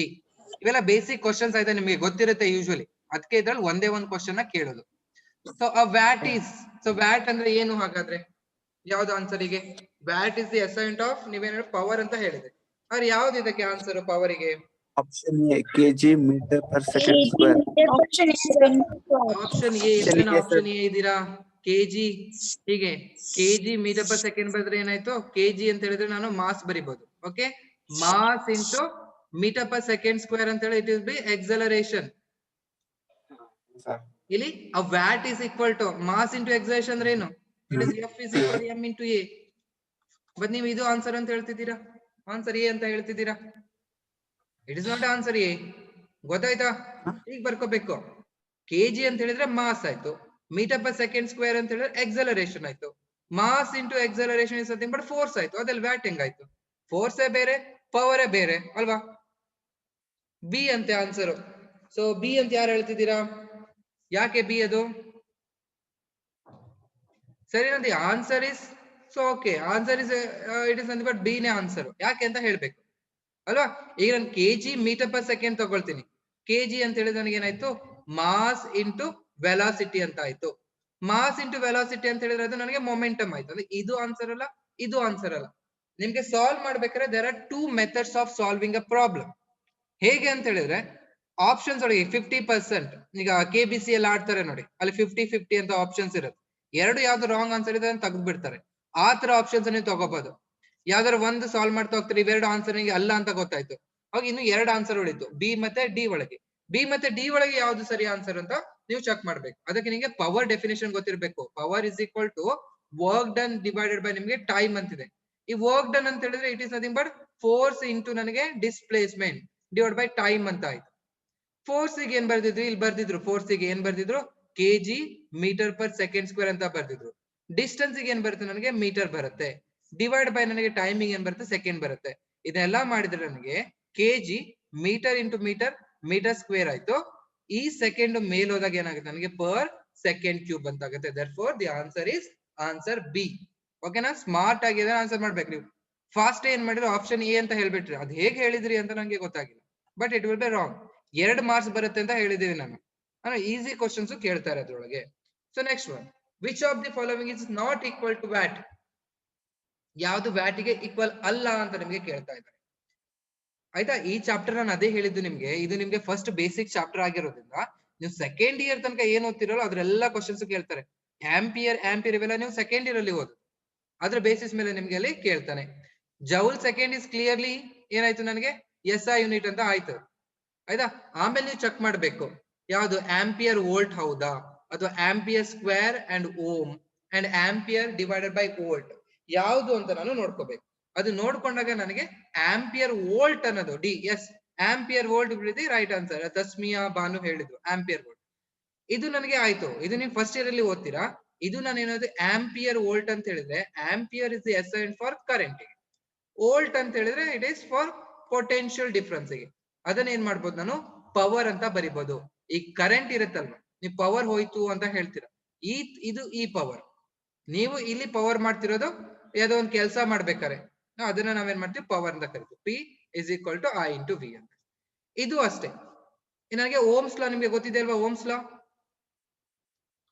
Law SLC ಓದಿದ್ದೀರಾ? Ohm's law I is equal to V divided by R ಅಂತ ಓದಿದ್ದೀರಾ? R this is equal to V is equal to I into R ಅಂತ ಆಯ್ತು. ಇದನ್ನ ಏನ್ ಮಾಡ್ಬೇಕು? ನೀವು substitute ಮಾಡ್ಬೇಕು. ಇಲ್ಲಿದಲ್ಲಿ P is equal to I into V ಅಂತ ಇದೆ. V is equal to I substitute ಮಾಡಿದ್ರೆ ನಿಮ್ಗೆ ಏನ್ ಬಂತು? ನಿಮ್ಗೆ I into R ಬಂತ. That is nothing but I square into R ಬಂತು. I ಅಂತ ಹೇಳಿದ್ರೆ ಆಂಪಿಯರ್ ಸ್ಕ್ವೇರ್ ಇಂಟು ಓಮ್ ಅಂತ ಇದೆ. therefore this is also unit. ಯಾವುದು ಯೂನಿಟ್ ಅಲ್ಲ? D ಅನ್ನೋದು ಯೂನಿಟ್ ಅಲ್ಲ. ಓಕೆ, ಇನ್ನು ಲಾಸ್ಟ್ 5 minutes ಇದೆ. I will take only 2 questions. If the acceleration due to gravity is represented by unity in a system of units and 1 second is the unit of time, the unit of length is ಅದೇನ್ ಹೇಳ್ತಾರೆ? acceleration due to gravity. ಎಷ್ಟಿರುತ್ತೆ acceleration due to gravity? What is the value of acceleration due to gravity? ಎಷ್ಟು acceleration due to gravity is? A is equal to ಯಾರು ಇಲ್ವಾ? 9.8 meter per second square. ಇದನ್ಗೆ standard value A is equal to 9.8 meter per second square. ಇಲ್ಲಿ ಅವ್ರು ಏನ್ ಹೇಳ್ತಿದ್ದಾರೆ? This acceleration due to gravity is represented by unity. Unity ಅಂತ ಹೇಳಿದ್ರೆ one system of units and 1 second in the unit of time. ಇಲ್ಲಿ ಏನ್ ಬರಿಬೇಕು? Dimension ಒಳಗೆ L ಬರಿಬೇಕು. ಇಲ್ಲಿ ನಂಗೆ ಏನ್ ಬರಿಬೇಕು? ಸೆಕೆಂಡ್ ಅಥವಾ T to the power of -2 ಅಂತ ಬರುತ್ತೆ. is equal to ನನಗೆ ಏನಾಯ್ತು? 9.8 meter per second square ಅಂತ ಆಯ್ತು. ಇಲ್ಲಿ ಇವರು ನಿಮ್ಗೆ ಕೇಳ್ತಾ ಇದ್ದಾರೆ ಟೈಮ್ ಅನ್ನೋದು ನನಗೆ ಏನಾಗಿದೆ? 1 ಸೆಕೆಂಡ್ ಆಗಿದೆ. So T is equal to 1 second ಆದ್ರೆ M is equal to ಎಷ್ಟು ಆಗ್ಬೇಕು ಅಂತ ನಮ್ಗೆ ಕೇಳ್ತಾ ಇದ್ದಾರೆ. ಸಾರಿ, M ಅಲ್ಲ, ಏನಿದು length L is equal to ಎಷ್ಟಾಗ್ಬೇಕು ಅಂತ ಕೇಳ್ತಿದ್ದಾರೆ. ಇಲ್ಲಿ ನೋಡಿ ಈ ಕ್ವೆಶನ್ ನೋಡಿ, ಇಲ್ಲಿ 1 ಹೀಗೆ ಬರಿಬಹುದು ನಾನು, 1 ಮೀಟರ್ ಪರ್ ಲೆಂತ್ ಗೆ 1 metre per second is equal to 9.8 metre per ಇದು ಸೆಕೆಂಡ್ ಸ್ಕ್ವೇರ್ ಅಂತ ಬರಿತೀನಿ. ನನಗೇನಾಗಿದೆ ಸೆಕೆಂಡ್ ಇಸ್ ಈಕ್ವಲ್ ಟು 1 ಆಯ್ತು, ಇಲ್ಲಿ 1 ಸೆಕೆಂಡ್ ಆಯ್ತು ಅಂತ ಹೇಳಿದ್ರೆ ಎಲ್ ಏನಾಗ್ಬೇಕು, this M is equal to it will be 9.8 metre ಅಂತ ಆಗ್ಬೇಕು. ಹೇಗೆನಾ, ಹೀಗೆ ಕೊಟ್ಟಂಗೆ acceleration is equal to velocity divide by time ಅಂತ ಇದೆ. ಹೀಗಿದೆ ಈ ವೆಲಾಸಿಟಿನ ನೀವೇನ್ ಮಾಡ್ತೀರಾ, again you can write it as distance divide by time ಅಂತ. ಅವಾಗ ಏನ್ ಬಂದ್ ನಿಮಗೆ distance divide by T square ಅಂತ. ಈ T is equal to A ಎಷ್ಟಿದೆ ನಮಗೆ 9.8 ಇದೆ. ಅವ್ರೇನ್ ಕೇಳ್ತಿದ್ದಾರೆ, if T is equal to 1 second ಆದ್ರೆ ಡಿ ಇಸ್ ಈಕ್ವಲ್ ಟು ಎಷ್ಟಾಗುತ್ತೆ ಅಂತ ಇಲ್ಲಿ ಸಬ್ಸ್ಟಿಟ್ಯೂಟ್ ಮಾಡ್ಬೇಕು. ಅವಾಗ ನಿಮಗೆ 9.8 is equal to d divided by 1 square ಅಂತ ಬಂತು. This implies d is equal to 9.8 meter ಅಂತ. ಅದೇ ಆನ್ಸರ್, ಎಲ್ಲಿ ಆನ್ಸರ್ ಎ ಅಂತ. Okay, this last question, newton second is the unit of. So ಯಾವುದಕ್ಕೆ newton second is the unit? Newton second is the unit of what? ಯಾವುದಕ್ಕೆ? Last question ಇದು, ಯಾರು ಹೇಳ್ತೀರಾ? Unmute ಮಾಡಿ ಹೇಳ್ಬೋದು. ವೆಲಾಸಿಟಿಗೆ ಅದು unit newton per second, newton second. Velocity unit ಏನಿದೆ, ಮೀಟರ್ ಪರ್ ಸೆಕೆಂಡ್ ಇದೆ. ಎನರ್ಜಿಗೆ ಏನಿದೆ, ಜೌಲ್ ಇದೆ. ಉಳಿದಿರೋದು ಎರಡು, ಮೊಮೆಂಟಮ್ ಅಥವಾ ಆಂಗ್ಯುಲರ್ ಮೊಮೆಂಟಮ್. ಆಂಗ್ಯುಲರ್ ಬಂತು ಅಂತ ಹೇಳಿದ್ರೆ ಅದು ಯಾವ್ದ್ರಿಂದ ಸ್ಟಾರ್ಟ್ ಆಗುತ್ತೆ? ರೇಡಿಯನ್ ಇಂದ ಸ್ಟಾರ್ಟ್ ಆಗುತ್ತೆ. ಅಥವಾ ಆಂಗಲ್ಸ್, ಸಾಲಿಡ್ ಆಂಗಲ್ ಅದು ಬರ್ದು ಅದು ರೇಡಿಯನ್ ಇಂದ ಸ್ಟಾರ್ಟ್. ಅಂದ್ರೆ ಇದು ಅಲ್ಲ, ಅಂದ್ರೆ ಯಾವ್ದು ಆನ್ಸರ್ ನನಗೆ ಮೊಮೆಂಟಮ್. ಮೊಮೆಂಟಮ್ ನಾವ್ ಏನ್ ಬರೀತೀವಿ, momentum P is equal to mass into ಅದೇನ್ ಬರಿತೀವಿ ನಾವು, ಮಾಸ್ ಇಂಟು ವೆಲಾಸಿಟಿ ಅಂತ ನಾವು ಅದನ್ನ ಬರಿತೀವಿ. ಮಾಸ್ ಇಂಟು ವೆಲಾಸಿಟಿ ಅಂತ ಬರಿತೀವಿ. ಓಕೆ, ಹೀಗೆ ಅದನ್ನ ನಾವು ರಿಪ್ರೆಸೆಂಟ್ ಮಾಡಬಹುದು. So 6 answer is equal to C. Okay ಸರಿನಾ? Okay, C answer. ಸೊ ಇವು ನೀವು ಹೋಮ್ವರ್ಕ್ ತಗೊಳ್ಳಿ, take screenshot. So I will finish it off. Which of the following is not a unit of energy? ಯಾವುದು unit of energy ಅಲ್ಲ ಅಂತ. Okay, ಇದು 7th. Take this screenshot. Next one, 8th one. A suitable unit for gravitational constant is, gravitational constant ಅಂದ್ರೆ ಯಾವುದು? F is equal to G into m1 m2 divided by d square ಅಂತ ಇದೆಯಲ್ಲ, ಇದು G ಗೆ ಏನು unit? Okay, take this screenshot. Next one, last one, temperature can be expressed as a derived quantity in. ಯಾವುದು derived quantity ಆಗಿ ಅದನ್ನು use ಮಾಡಿ. Take this screenshot. Okay, ಇದೊಂದು. ಓಕೆ, ಇದೊಂದು ತಗೊಳ್ರ. Okay, thank you. ಅದನ್ನ solve ಮಾಡಿ ನನಗೆ ಕಳಿಸಿ ಆನ್ಸರ್. Okay, thank you.